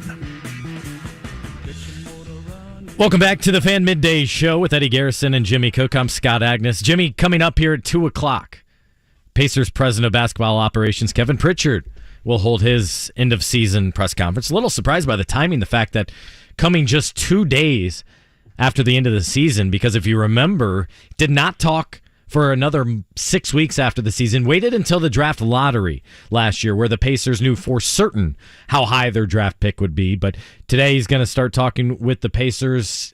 Any big question marks that you need or want answered at this point going into this offseason for this group? A lot of my with the roster as it stands or what I want to see them do from a front office perspective. If it's from the front office perspective, a lot of those questions I can't answer until the draft because, I still want them to find a good two-way wing. I still want them to address more of just in general getting one more piece to put them on the proper trajectory where this is less of a hard rebuild next year. It's more towards breaking through, maybe making a playoff appearance on the side of just player personnel. I believe in Rick Carlisle's vision, but it's going to take a lot of I'll believe it when I see it, of them taking a leap defensively. I'm not saying they can't do it, but with how just poor they were in that area at times this year, there is not a lot they could do this offseason that won't make me say, okay, these are nice personnel moves, but how are they actually going to execute in that regard what type of changes and what are they going to ask from this group in the offseason to improve in that area? I think for me, it would start with what type of expectations do you try to set next year? Yeah. How do you try to manage those? Because they went into this year with the freedom of not having expectations and just playing. And then you're right. It has to go to the defensive side. Both, how do you plan to upgrade that personnel? And do you agree that it's going to have to, one of the big improvements has to come via trade because they need at least another piece or two. But, Eddie, did you have an idea as well? Yeah. Yesterday I said the guy that the Pacers need is Mikal Bridges, a guy who's always available. He showed when he was in good luck. Brooklyn. I know good luck is the right word. But you're exactly right with him. Yeah, but like he flashed that he can create his own shot and get others involved when he was in Brooklyn, and they turned to him to be the guy. And his defense is just otherworldly because you can switch him 1 through 4, and you can count on him to almost lock down the best player almost every night. I completely agree with that assessment. I just think it's the price tag for that is just not worth it, what it's going to take. And all you need to know is for Brooklyn to be willing to part with Kevin Durant, they required that Bridges was included in that deal. They weren't going to do it otherwise. Yeah. And that's what finally put it over the top. More realistic, I think OG Anunoby. That's a guy the franchise looked into as well as many other franchises at the trade deadline. And surprisingly, Toronto sat on their hands and really didn't do anything there at the trade deadline. So that was a surprise. But a lot more Pacers talk. But up next, we'll bring in a familiar name, the Dean, Mike Chappell, who covers the Colts for Fox 59 and CBS4, joins us to talk about this Colts offseason, the upcoming draft, some offseason meetings and sessions that took place today, and a lot more as you're listening to the Fan Midday Show here on 93.5 and 107.5 The Fan.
Fan. It is the Fan Midday Show here in the DriveHubler.com studios. High above the Circle in downtown Indianapolis. With Scott Agness, I am Jimmy Cook. Eddie Garrison as well, taking us through the afternoon. Joining us now is the Dean, Mike Chappell of Fox 59 and CBS4. Always good to have our weekly conversations with Chap as we get closer and closer to the draft. Chap, we had a conversation a little bit earlier, and thanks as always for making time for us, with Charles Davis of the NFL Network, and he kind of painted the same picture that we have in regard to the two quarterback prospects of Will Levis and of Anthony Richardson, but he also hammered home that when you look at the two, he views Levis as a guy you could throw in there right now. But when you look at the bigger picture, maybe it is worth a swing on Anthony Richardson and the type of upside he brings. Is that kind of your evaluation of both these prospects, or do you have a different direction of where you envision them with 16 days to go until draft night? No, I think it's a good assessment, and it just depends on the level of patience that the owner has. Now when you say can be thrown in quicker, I don't think that means opening day. That probably means November. I don't know, whatever that time that you work a guy in. That's the sort of the luxury of Gardner Minshew, is he's probably the best equipped bridge they've had here. And I'm certainly not saying there's a long term at all. I mean, as far as the answer, it's a 1-year contract, for crying out loud. But it's all about what, and I don't think we're going to get a clear description from anyone, the owner, or Chris Ballard or Shane Steichen when we talk to them tomorrow about how do they view 2023? I mean, is this, I'm not saying a tank job at all, but do you believe that you've done enough, can do enough to compete with in the AFC South? Do you think that 2023 is going to be a growth year? Maybe that, I don't know if that, dictates where they go, because I don't think whomever you take at quarterback, I think it's crazy to think that guy's going to have that strong of an impact in this coming season. It just doesn't, this isn't even close to Manning or Luck. Right. And I'm not sure that would change if it was Bryce Young or C.J. Stroud. They probably would play sooner. So I really wish, and I understand why they don't spell out better what they envision internally, what the message is as far as what this year is going to be. And I tell you, if I'm DeForest Buckner or Ryan Kelly or Quentin Nelson, screw 2024. Let's get it right this year. But maybe that does impact how you approach the quarterbacks. And what's most interesting to me is how do they? I've seen a couple of mock drafts that has Anthony Richardson going number 1. That's just crazy.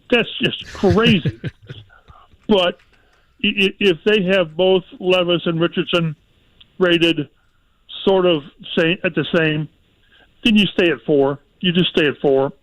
But boy, if you have one of these guys, a rung ahead, 2 rungs ahead, don't you trade up to 3 so you get the guy that it's always risky?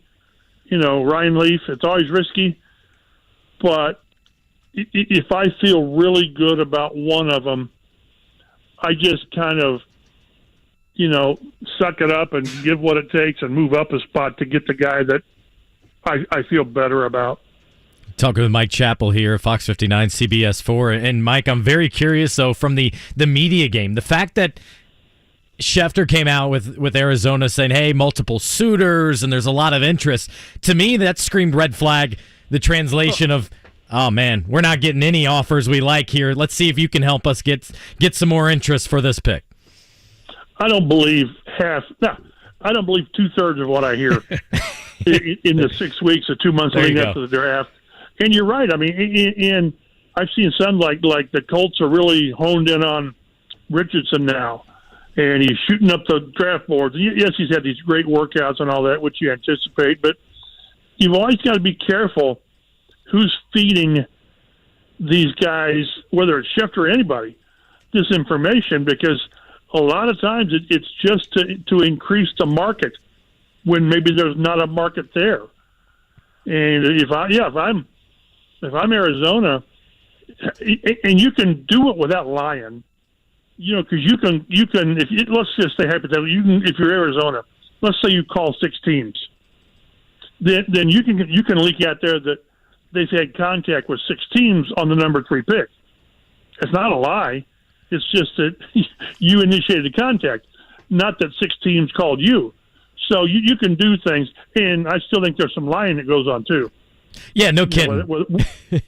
Yeah, my favorite thing here, Chap, is the fact in anything, especially throughout free agency or something is, team has explored interest. Correct. So I'm like, okay, so in other words, they did their job? Got it. Cool. Yeah, and they mentioned the guy's name in a meeting.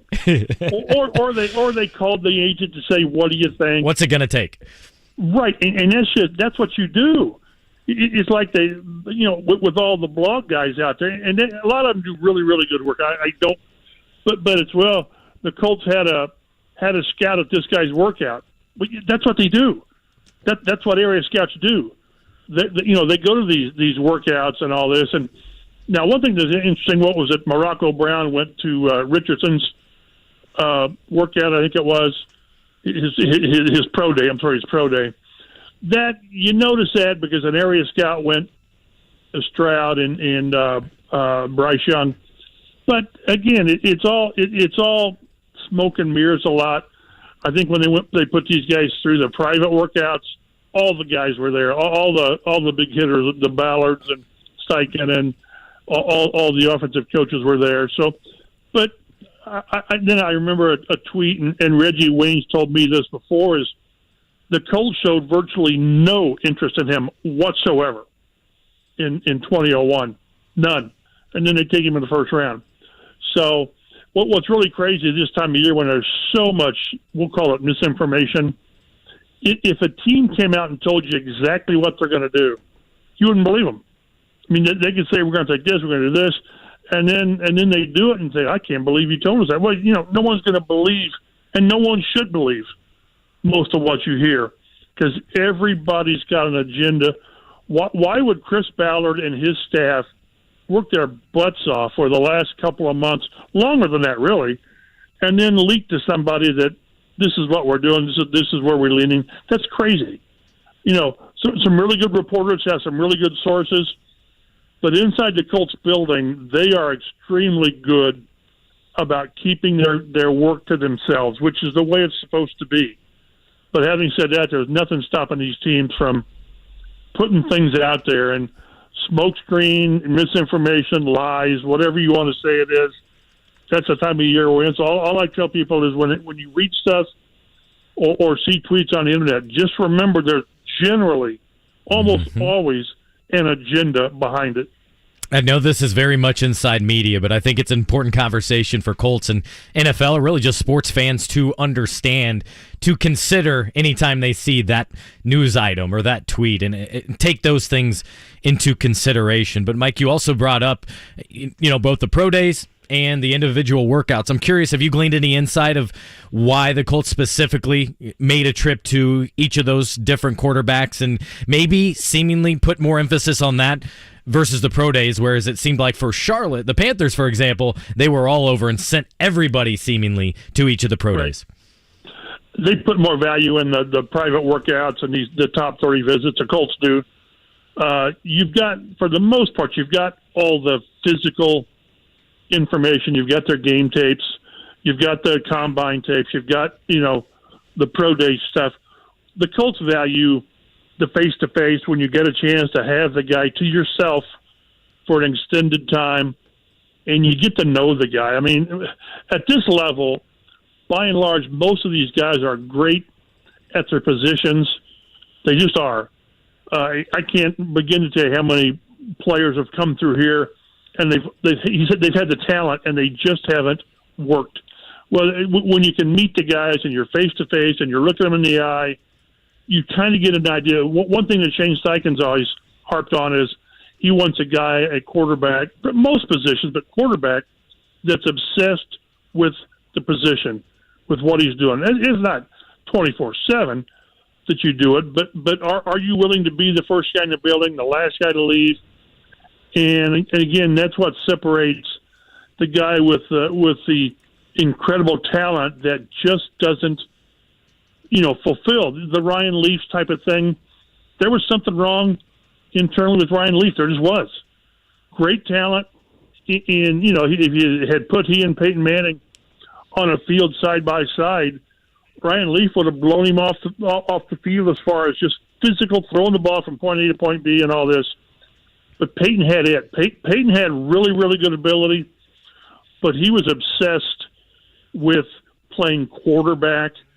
Tom Brady was obsessed. Aaron Rodgers, maybe not so much now with Rodgers because of Peyton Manning never went on a dark retreat. but if you're going to be that good, you're that good for a reason, and generally, it's how you do things away from the practice field, preparing and doing what it takes, and that's what these private workouts and the top 30 visits to town. You get a chance to really look these guys in the eye and get a better feel because it's still rolling the dice. Because sometimes guys are really, really good salesmen and they hide things, but these things are the ones that really allow you to limit the risk and get to know these guys and hopefully, see what the guys like underneath all the talent because everybody has talent. The Dean Mike Chappell of Fox59 and CBS4 taking some time with us here in the DriveHooper.com studios. Chap, last year, this year, new Colts running back head coach DeAndre Smith was with Saquon Barkley in New York, was able to get a bounce-back season from him. Obviously, the injury wasn't as severe that Jonathan Taylor was having to deal with this offseason as what Barkley's dealt with his whole career, but he talked about the similarities between those two and their styles of running game. When you look at Jonathan Taylor, a player that's on the roster, we spent so much time worried about what they're going to draft, what goes into a bounce-back campaign from him? How much of it is involved with the offensive line returning to some form, a better form than what they were last year, and how much of it is things opening up further within his game and his development as a relatively young player? I just think it's so much tied to the offensive line. Again, the line, you hate to just pile on, but if you had to point to one thing last year that didn't sabotage at all, it was the offensive line. Matt Ryan certainly as the season went on declined, and you saw lack of arm strength and all that. But if he hadn't been beaten up and all that with the lack of protection and the lack of a run game, might he have worked? I don't know. But that line made Jonathan Taylor look very, very ordinary last year, and he's not ordinary. He's special. And there's always been that debate, does the line make the back or does the back make the line? Give me a good – we've seen so many instances where a really, really good line, doesn't have to be a great line, but a good line can turn just so-so runners into 1,000 yards, 1,200 yards. And then when you get a really good line with a Jonathan Taylor, we see 1,800 yards and 20-some touchdowns and all that. I think it's so much more on the offensive line. Get back to where you were, close to where you were, like in 2019 when they were really good. And they've made it clear right now that they believe, it'll start with those three guys who have to play better: Kelly, Nelson, and Braden Smith, and Bernhard Ryman at left tackle and right guard. We'll see where that goes. But it's so much dependent on the offensive line. And again, Taylor showed a few bursts last year, but he had a turf toe, I think, early, and then he had the ankle that bothered him most of the season. I think we see a much better player, but still he needs even the really, really great ones need something. Give him a little bit. That's when they turn the 3 yards into 12 or 15, and he turns them into 60. But it starts up front. No matter how healthy he is, and I'm guessing he'll be as close to 100%, he needs help up front. Mike, I'm curious, you wrote today starting a new Colts Open offseason work. What do you view important about this time period for the Colts' new head coach and coaching staff as they try to hit the ground running with this team and what lies ahead? Just getting their message across, and with what was really important was retaining Gus Bradley, so the defense, instead of redoing the defense, that they're going to grow from last year, and they need a healthy Shaq Leonard, which they've really not given us much of a progress report other than he's making progress. Well, I would hope by now they know. That the back is no longer an issue. If it is an issue, then they have problems on defense. But offensively, it's a whole new setup. Get in there and start, acquainting these guys with what you're going to do. And I think it's good that they've got a new set of eyes on the offensive line with Tony Sperano Jr. I think that's really important. But just show these guys who you're going to be. I saw the clip that the team put out, on Steichen talking to the team. It's just kind of setting the tone on this is who I am. More than that, this is what I expect. You know, this is your job, for crying out loud. And yes, it pays you well, pays a lot of guys really well, but this is what we expect. And you know, to some degree, he's like Frank, not in the delivery, but the approach. You know, Frank was all about preparation. 1% better. That's what Steichen says. Is Sunday is determined by Monday through Saturday, and when you're a team that's 4-12-1 and has just been awful, just has no direction, he needs to be the guy to set the tone and push them in the right direction. And I think these players, almost all players, are receptive to anything to make them winning and successful, because that's what they're here for. They're here to be successful. They're here to win the division and make a push in the playoffs. And Shane Steichen sets the tone for that. Mike Chappell joining us at Fox 59 and CBS4. Chap, you had another piece on Fox 59 highlighting the story of R.J. Potts, a former Fisher standout at University of Cincinnati, a son of former Colts player in his own right, and Roosevelt Potts back in 1993, a second-round draft selection. When you look at that story but blended in with local pro days, how beneficial is that, not only from just the local area, community, college, high school ties, but how beneficial are those days for the organization and for the prospects? For the prospects, it's everything. It's, if you have one tomorrow, I'll be there tomorrow. If you have one next week, I'll be there next week. It's all about getting your face and your talent in front of people who need talent. And if you can play, they will find you. It always used to be, though, if you didn't play at a major college or whatever, you had a little chance. No, the way they are now, the way teams are now with their scouting departments, if you can play, I don't care where it is, they'll find you. And a guy like R.J. Potts, long shot probably. He's more than likely the post-draft free agent guy, either here or somewhere else. And then once you get into a camp, that's when you show what you do. Go back to what year it was, 2003 or Gary Brackett, out of Rutgers. He was a walk-on, and he wasn't drafted, and he came here and had a hell of a career. It's all about getting your foot in the door, and then the next step is being in the right situation. Gary Brackett was perfect for Tony Dungy's defense. And once these guys get in the door, yes, early draft picks get the longer look because they're early draft picks and you've got money invested. But if you can play and you show you can play on the practice field, they're going to keep you. They just are. This is about, earning your way, and the Colts have always been good about giving everybody a chance regardless of where you're drafted. And so these pro days are outstanding, whether it's a Pike guy or Ben Davis or in Central Fishers, whatever. It's a chance to get in front of eyes because, again, if you can play, or what was it, Kershaw Hogan, so many years ago from Marion College, got his foot in the door and played in the league a few years. So let them see who you are, and if you can play, they're going to give you a chance to show it. Mike, we're approaching 2 months since Shane Steichen was hired as the head coach. Have you gleaned more about the type of coach he will be and his personality and the way that what fans can expect from him, both on and off the field moving forward? Not really yet, because, again, the guys, ESPN, The Athletic, and the Star guys had time with Steichen out in the owners' meetings, which when I did that, when I was at the Star, it's invaluable to have a chance to sit there casually and get to know him more.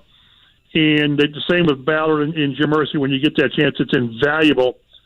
But we'll get that more and more moving forward when we have a chance.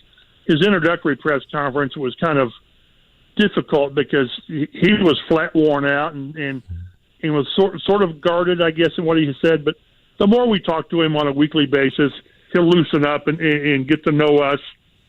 But, we'll just have to kind of play it by ear and see because we're just getting snippets now.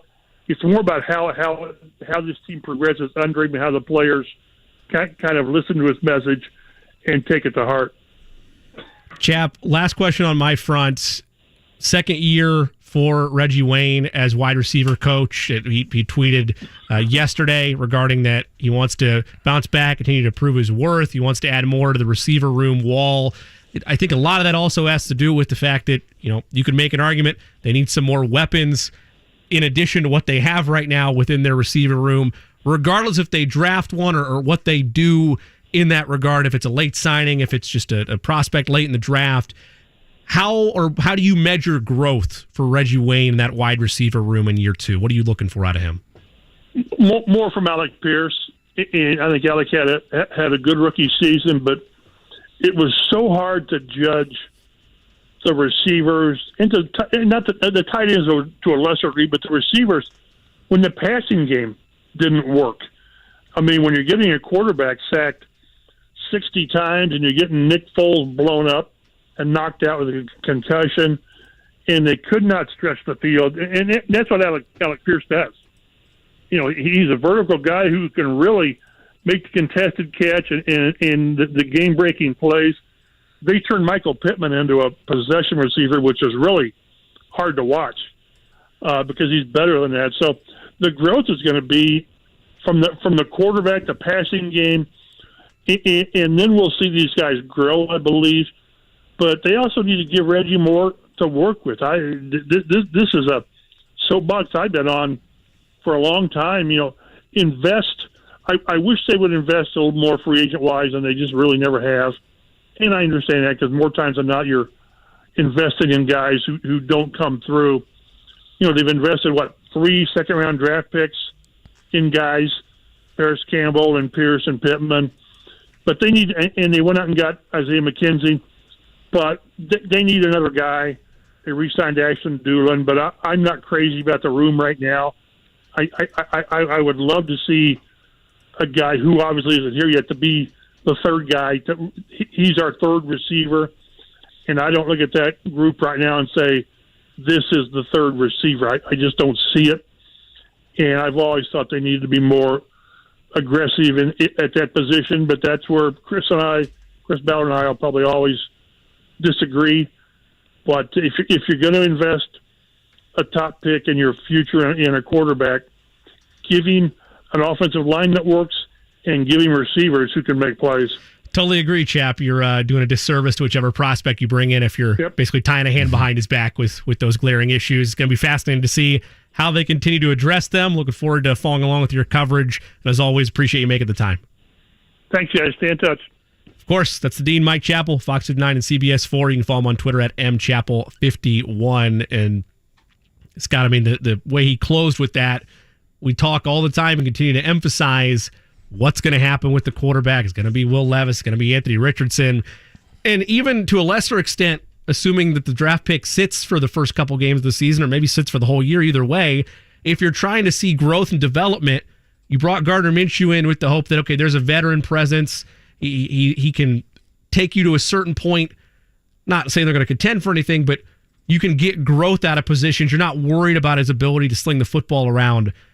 Still doesn't mean you stand pat at wide receiver, at tight end. You could make an argument that you're hoping for another leap from Jelani Woods this year, but either way, I still don't think they've done enough to address the wide receiver room and have done enough to complement whichever quarterback is coming in, be it Minshew to start or be it one of these two prospects. No, not at all. But I think it's fair to wait until after the draft to make a full evaluation there because you need to see what that looks like. It's very different opposite the NBA, whereas they have free agency followed by the draft, whereas the NBA has the draft with free agency. I actually prefer the draft to come after free agency because then that can help direct and fill holes a little bit more. And through the draft, those guys generally need more time. They're not automatic slide in right away, whereas you have that more so, I think, in free agency. But no, I've said it. You need at least one of these tight ends to step up and be a sure hand, or you go get one who can be.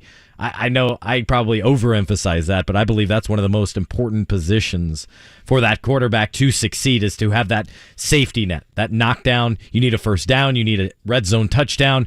Throw it to him. He'll take care of it. So there's that, and I think you're absolutely right. The wide receiver room needs a substantial update. Upgrade in speed, an upgrade in a sure thing, a sure catch. And I thought that was an interesting point about Pittman and how they utilized him and maybe how they minimized him. Or maybe I wonder, too, about the limitations of the quarterback, how much those were reflected in his production. So those are a variety of things that we'll be tracking here all offseason. Yeah, he emphasized that point, and it rings a little bit truer as well to Alec Pierce because, again, it's a rookie campaign. You want to see strides, and you could point to a lot of the quarterback issues as to maybe why you didn't get a full body of work of development for him. Jury's still out on what Pierce can be at this level, though he did show bright spots throughout his campaign. That's Scott Agness. I am Jimmy Cook. Well, we've talked a lot about Colts draft action, but one draft's already happened, a step towards the future for the Indiana Fever, as head coach Christie Sides joins us here in just a moment on 93.5 and 107.5 The Fan.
The Fan.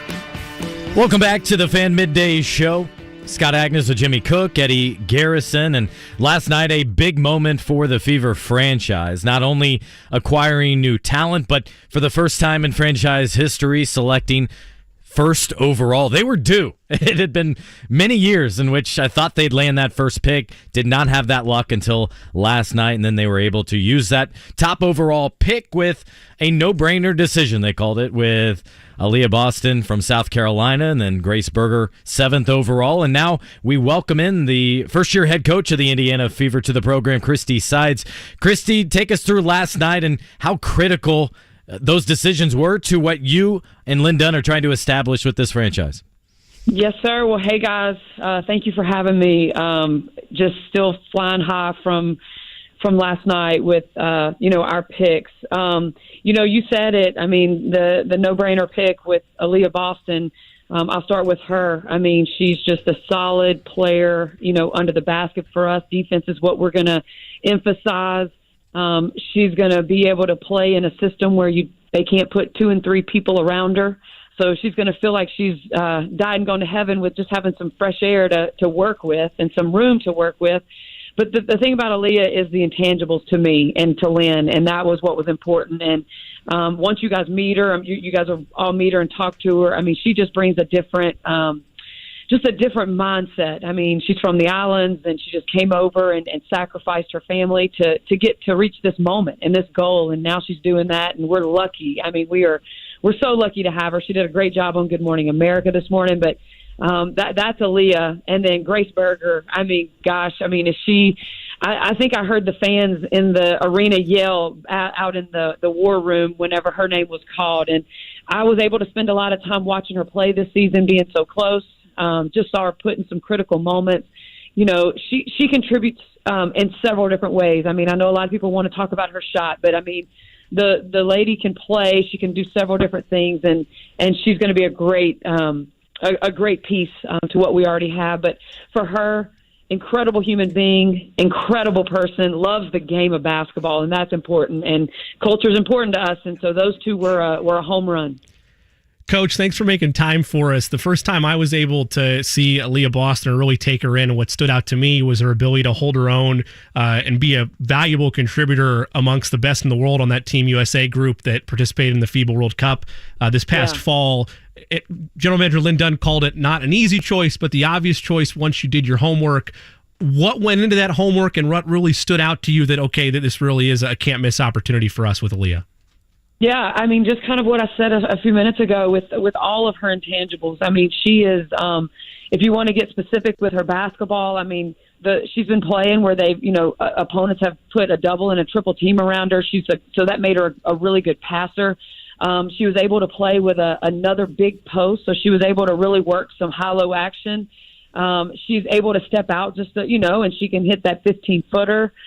She hasn't been in the pick and roll a lot, which that's something that they don't do at South Carolina. And as you guys know, that's something that, that's a huge part of our game. So we're looking forward to, she knows that. We've talked about it. She's going to get a lot of training in over the next couple of weeks, and that's something that's going to be focused on.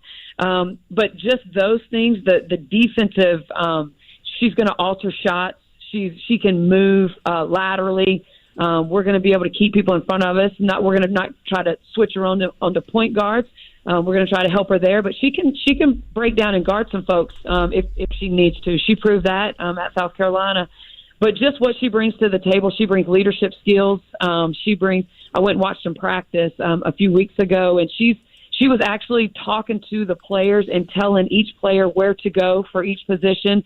As a post player, that's a gift when you're able to have that kind of leadership and have that understanding of the game. And that was really exciting to watch, just her with her teammates that day. With Christie Sides, the Indiana Fever head coach, and you've settled in presumably with your position. You've hired and filled out your staff, and it's soon going to be cut down time, right? Like you look at the roster that Ryan has up on the website, there's 19 players, 15 of whom, Christie, are rookies or 1 year of experience. So first of all, you got to trim down the roster, but then I think the biggest question becomes, how do you strike a balance between having all this young talent, developmental talent, with also having some veterans, the know-how, the Kelsey Mitchell types that can both help the players and reiterate your message in the locker room?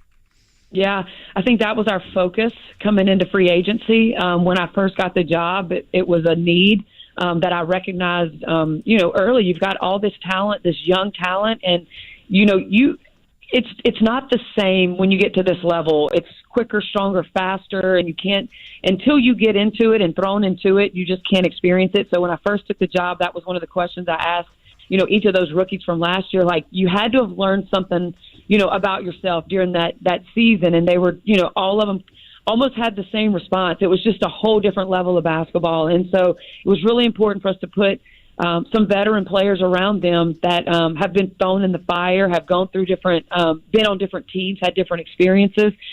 Erica Wheeler comes to mind. I was with her in Atlanta this last year and really was impressed with how she took it upon herself, her and Kia Vaughn, to bring in the rookies and make sure they were, doing the right thing, because this is the first time in their life they haven't been told exactly where to go and what to do every moment of the day like you are in college. And that was huge for her. And so I really thought, this is where she is now in her career. That would be huge for us to have here. So that was, my initial thought with her.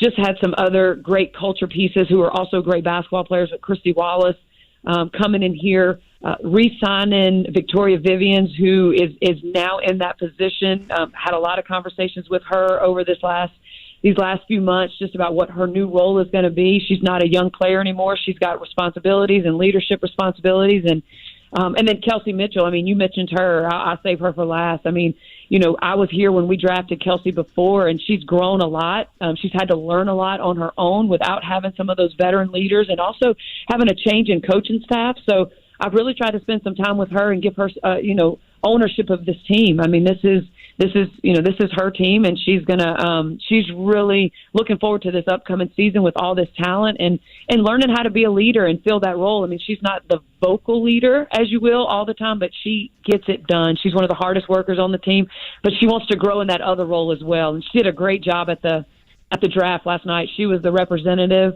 for the league and just spoke with all those guys and just did a really good job and represented us amazing last night. Coach Christie Sides of the Indiana Fever, nice to take some time with us. Coach, I know you alluded to her a little bit in your opening remarks with us, but as you are leading an organization, you love inspiring the next generation of young girls that are going to want to play in the WNBA. It's rare that the stars align, though, that a hometown or as close to a hometown prospect actually ends up ending with that team. Of course, I'm referring to Grace Berger, growing up in Louisville, being a big Fever fan. What was that whole process like for her and the stars kind of aligning, not only for her dream coming true, but her having the talent and the playmaking ability to succeed at this next level? Yeah, I mean, Grace is special. She brings a lot to the table with her skills. Just to hear her story, like when I talked to her last night, she was just like, Coach, this is right where I want to be. And so when you have players that, with a struggling franchise in the last couple of years, and just to have people who recognize and remember what it was like before, what Lynn did and Tamika Catchings did and how they built this. And, that's where we're trying to get back to. And Grace is a great piece of that because she understands the history and the tradition that was here and wants to work to get that back. And then, I mean, it was just exciting, gosh, I don't even do a lot of social media, but the amount of tweets and Instagram messages I've gotten just over Grace Berger coming to the Fever has been really amazing. So I just keep trying to respond to all of them with, get your season tickets. That's what we need to do. Yeah, if you could carry some of that momentum that the IU women's program built the last couple of years and bring that here north. And I think the other thing I want to highlight here is the fact that there's some stability within the franchise in terms of a home court now. And I think that is incredibly valuable now. You're not splitting time at 3 different venues. Games are all back at the Fieldhouse this summer. And I think that's something that's really encouraging, especially for you guys with the team, but also fans as well. Oh, gosh, it's huge. I mean, as a fan having to, where's the Fever playing tonight? Which traffic am I going to have to send in tonight or which direction? And, that's a lot. And thank you to all those fans out there who did that and made those drives wherever, our games were held the last few seasons. But when I left here before, they were making a plan for that, all the work that was going to be done to the arena. So we were kind of in that process. So I didn't have to experience that. So what a great time to come back. I walk into the locker room and to the offices, and everything is completely brand new and changed. And, for a free agency, when you're able to bring in some of these players, from what it was before to what we're able to show these free agents now, the resources that are available. Coach Carlisle has been awesome. He texted me last night. He actually wanted to get, a couple of the players' phone numbers. They've been so supportive, and which is huge. I mean, when you have a brother across the street that is really pulling for you, that makes a huge difference. But yeah, just the resources. It's a world-class facility now. And I mean, these guys are able to play in one of the best facilities in America right now. So that's exciting. And Indianapolis has been great. We take care of our players. We put them up right next to the arena. So some of us who've been other places where there's been some long drives, you're able to walk right into the arena and get to work. There's just a lot of great things. And you talked about the momentum. Like, I was talking to my staff this morning, like, what can we do to keep this momentum going? Like, it's been a long time since this much excitement's been, with the Fever. So we've got to figure out how to keep this going. Christie, appreciate the time and best of luck this season. Thank you. Thanks, Coach. Guys, thank y'all so much. Y'all have a great day. You as well. That's Christie Sides, first-year head coach with the Indiana Fever, but she's absolutely right. The part of the Fever locker room and all that area being upgraded, that was part of the $360 million in upgrades over the last 3 years. And they did kind of a no-brainer thing, but something you didn't think about immediately was the Fever practice court, you may be unaware, was underneath the ground. And there was an incredible tall ceiling that was just unused space. And it turns out within the field house, that was kind of the only unused space on that property. So they essentially elevated that space, put the locker room, coaches' offices, weight room, all that underneath it to be able to maximize the space. So she's walking into an office that's been used for a year. The weight room, probably 4 times the size of when I was there and what it used to be. Right. And everything is so nice. But now they're beginning, I would say, probably year 2 of this rebuild. It's actually fascinating how parallel the Pacers are with the Fever. Right. And they have a couple foundational pieces, not done yet. They got their coach in place now. Of course, this coaching staff will be entering year 1, but a big night with taking the number 1 pick, which is sizable no matter what year it is. And then I think you touched on it well, Jimmy, and being able to capture the IU fan base. And I think the key thing with Grace Berger is she can be a glue guy out there. Right. She's a player that's going to step right in, has the fundamentals, plays hard, is there every single night, knocks down the mid-range. But more than that, she can keep everyone together with such a young program that they're building right now. And the part of the Berger selection I especially appreciate, aside from the fact of us both being Indiana alums, but it's not just a selection that is made to sell tickets or to play into or pander to the IU fan base. It is a 7th overall selection made to go get Berger. She is a top talent. It is, I think Lin Dunn called it, a nice infusion of young talent that they have together amongst not only this draft class, but last year's as well.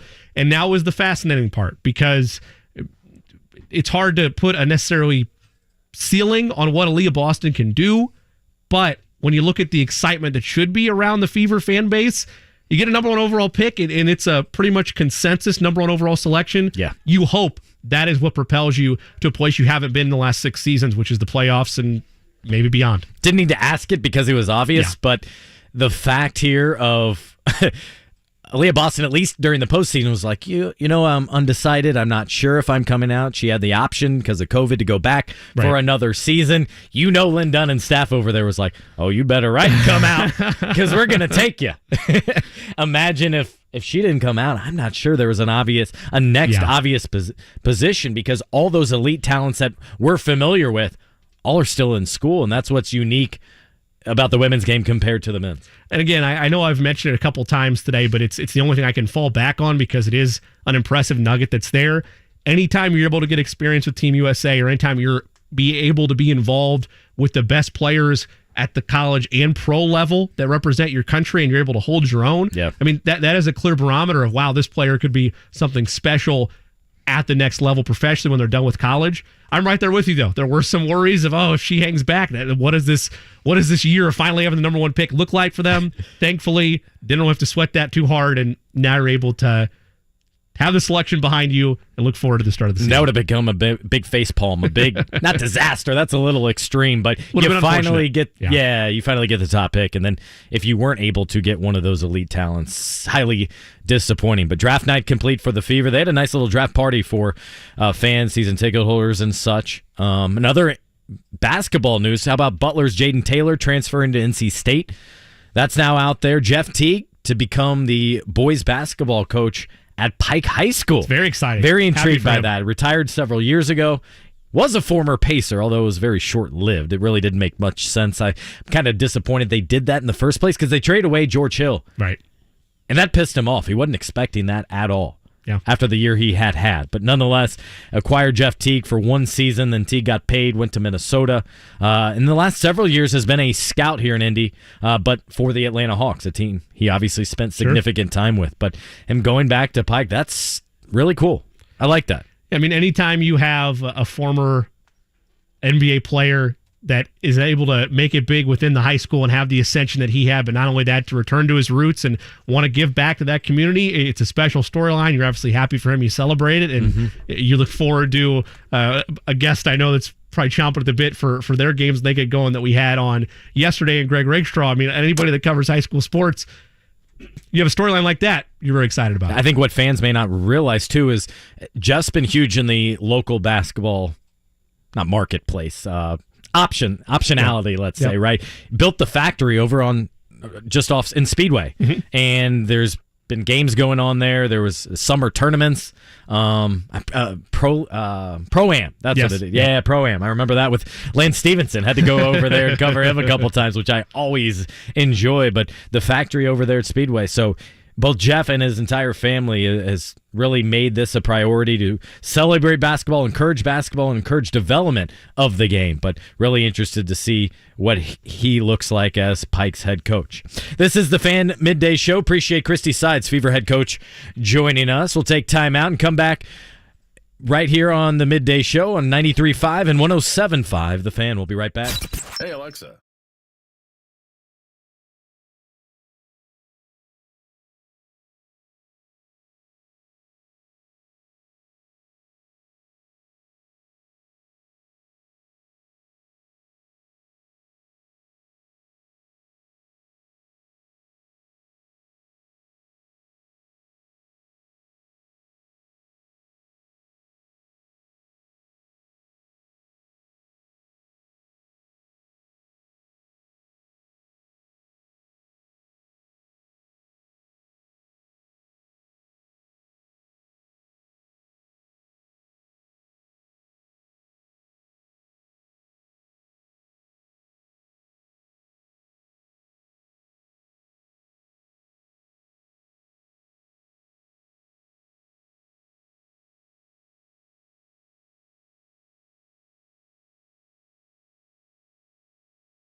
The Fan.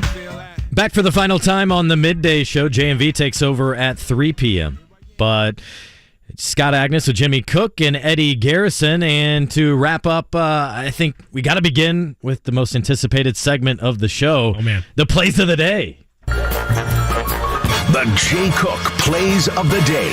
This is me, all right? I'm not a athlete. This is my way. This is how I win. Today's plays of the day, it's an overfest. That's right. Point totals, individual point totals are back in vogue with the NBA finally entering the postseason, albeit not the playoffs officially. We'll start first, the Hawks and the Heat. Going to take Jimmy Butler over 27.5 total points tonight for Miami. Timberwolves Lakers, the nightcap. The duo out in LA gets it done tonight, taking over 25.5 total points for Anthony Davis, over 28.5 total points for LeBron James. In the world of baseball, I'm going to take the New York Yankees to win the money line against the Cleveland Guardians, and also did not consult one Eddie Garrison before I made this bet. Scooping 1.5 on the run line on the Boston Red Sox today against the Tampa Bay Rays. 1-2 yesterday. Eddie, did I do okay with that Red Sox bet? Nope. All right, there we go. Are you taking the other side? You laying the 1.5? I'm not taking it. Okay. I'm not taking it on the Rays Okay. side, but I'm just saying I don't like that one. Okay, all right. I'm not Shane counting this McClanahan. as a win for you then, by the way. If you don't take the I other won't side, either. it's not a win. I won't either, All but bet taking the other team to scoop against the other team's ace is We're living dangerous. We're living dangerous. did it yesterday and you took an L. It looked good for 3 innings, but a loss is a loss. That's what it is. I will take the Yankees minus 1.5 tonight. Gaddis or Gaddis, however you say his name for Cleveland, gets absolutely shelled each of the first 2 outings. Start the year, I think the Yankees lineup should be able to explode against him offensively tonight after scoring 2 runs yesterday in the first inning and then being held in check the rest of the way. I kind of like the over here in Cincinnati and Atlanta. Luis Cess on the mound for the Reds. I like it at 9. Get rid. The hook's not there. You get it right at 9, so it's an easy push. Kyle Wright gave up almost 6. I think he got 5 runs in 5 innings in his minor league rehab outing for the Atlanta Braves, and the Reds bullpen blows, to say the least. So take the over 9 there. And then I will take the Rangers minus 1.5. Jacob deGrom on the mound. That's like free money to me. Get Like the Kansas City Royals. I like it. We'll roll with those bets, see where they end up tomorrow. I know you don't necessarily partake, but we were talking about it off air. It is the play-in tonight. We've done a really good job of hitting all our local bases throughout the show, but now we're going to shift into the mode that you and I preach, which is that even though it's the play-in, we love NBA postseason basketball. It starts tonight. Your level of intrigue for either of those matchups? First of all, none, because technically it's not the playoffs, I said Jimmy. postseason. I said postseason. It's the postseason But because it's the kind of regular the season's mid-season, over. actually. Because when the stats don't count, Jimmy, for the regular season or the postseason. Sure.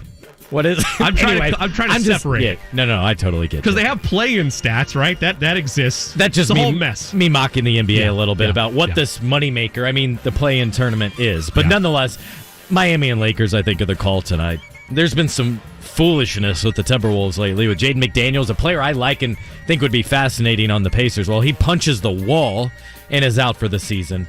Rudy Gobert. Suspended. Yeah. For his overhand right, Kyle Anderson. You just don't do that. Now, I will by the way, that's sometimes stuff like that can escalate in practice. It might escalate a little bit and behind the scenes in the locker room. Maybe not to that level, but certainly some choice words. To see that out public, out on TV, last game of the season, that's concerning for me. But I'll be curious not only, more than anything about Miami, is not this game, it's the direction they choose to go moving forward. I think they're ripe for significant changes in the summer. Yeah, it's going to be a fascinating offseason on their front. One final note on the play-in. Tip of the cap, we gave it yesterday, but more clear today. To Draymond Green, I love NBA pettiness. It's amazing. Rudy Gobert tweeted in October after Green punched Jordan Poole, insecurity is always loud. Then Rudy Gobert punches Kyle Anderson. Green had the receipt saved. Insecurity is always loud. Tweeted, the NBA petty game is undefeated. Oh, 100%. So, that will be a fun thing to watch here. But great show on hand. Thanks for joining us here this afternoon. Special thanks to Rabbi, Charles Davis, Mike Chappell, and Christie Sides, the Indiana Fever coach. Up next, JMV will take over for Eddie Garrison and Jimmy Cook. This is Scott Agness. This has been the Fan Midday Show.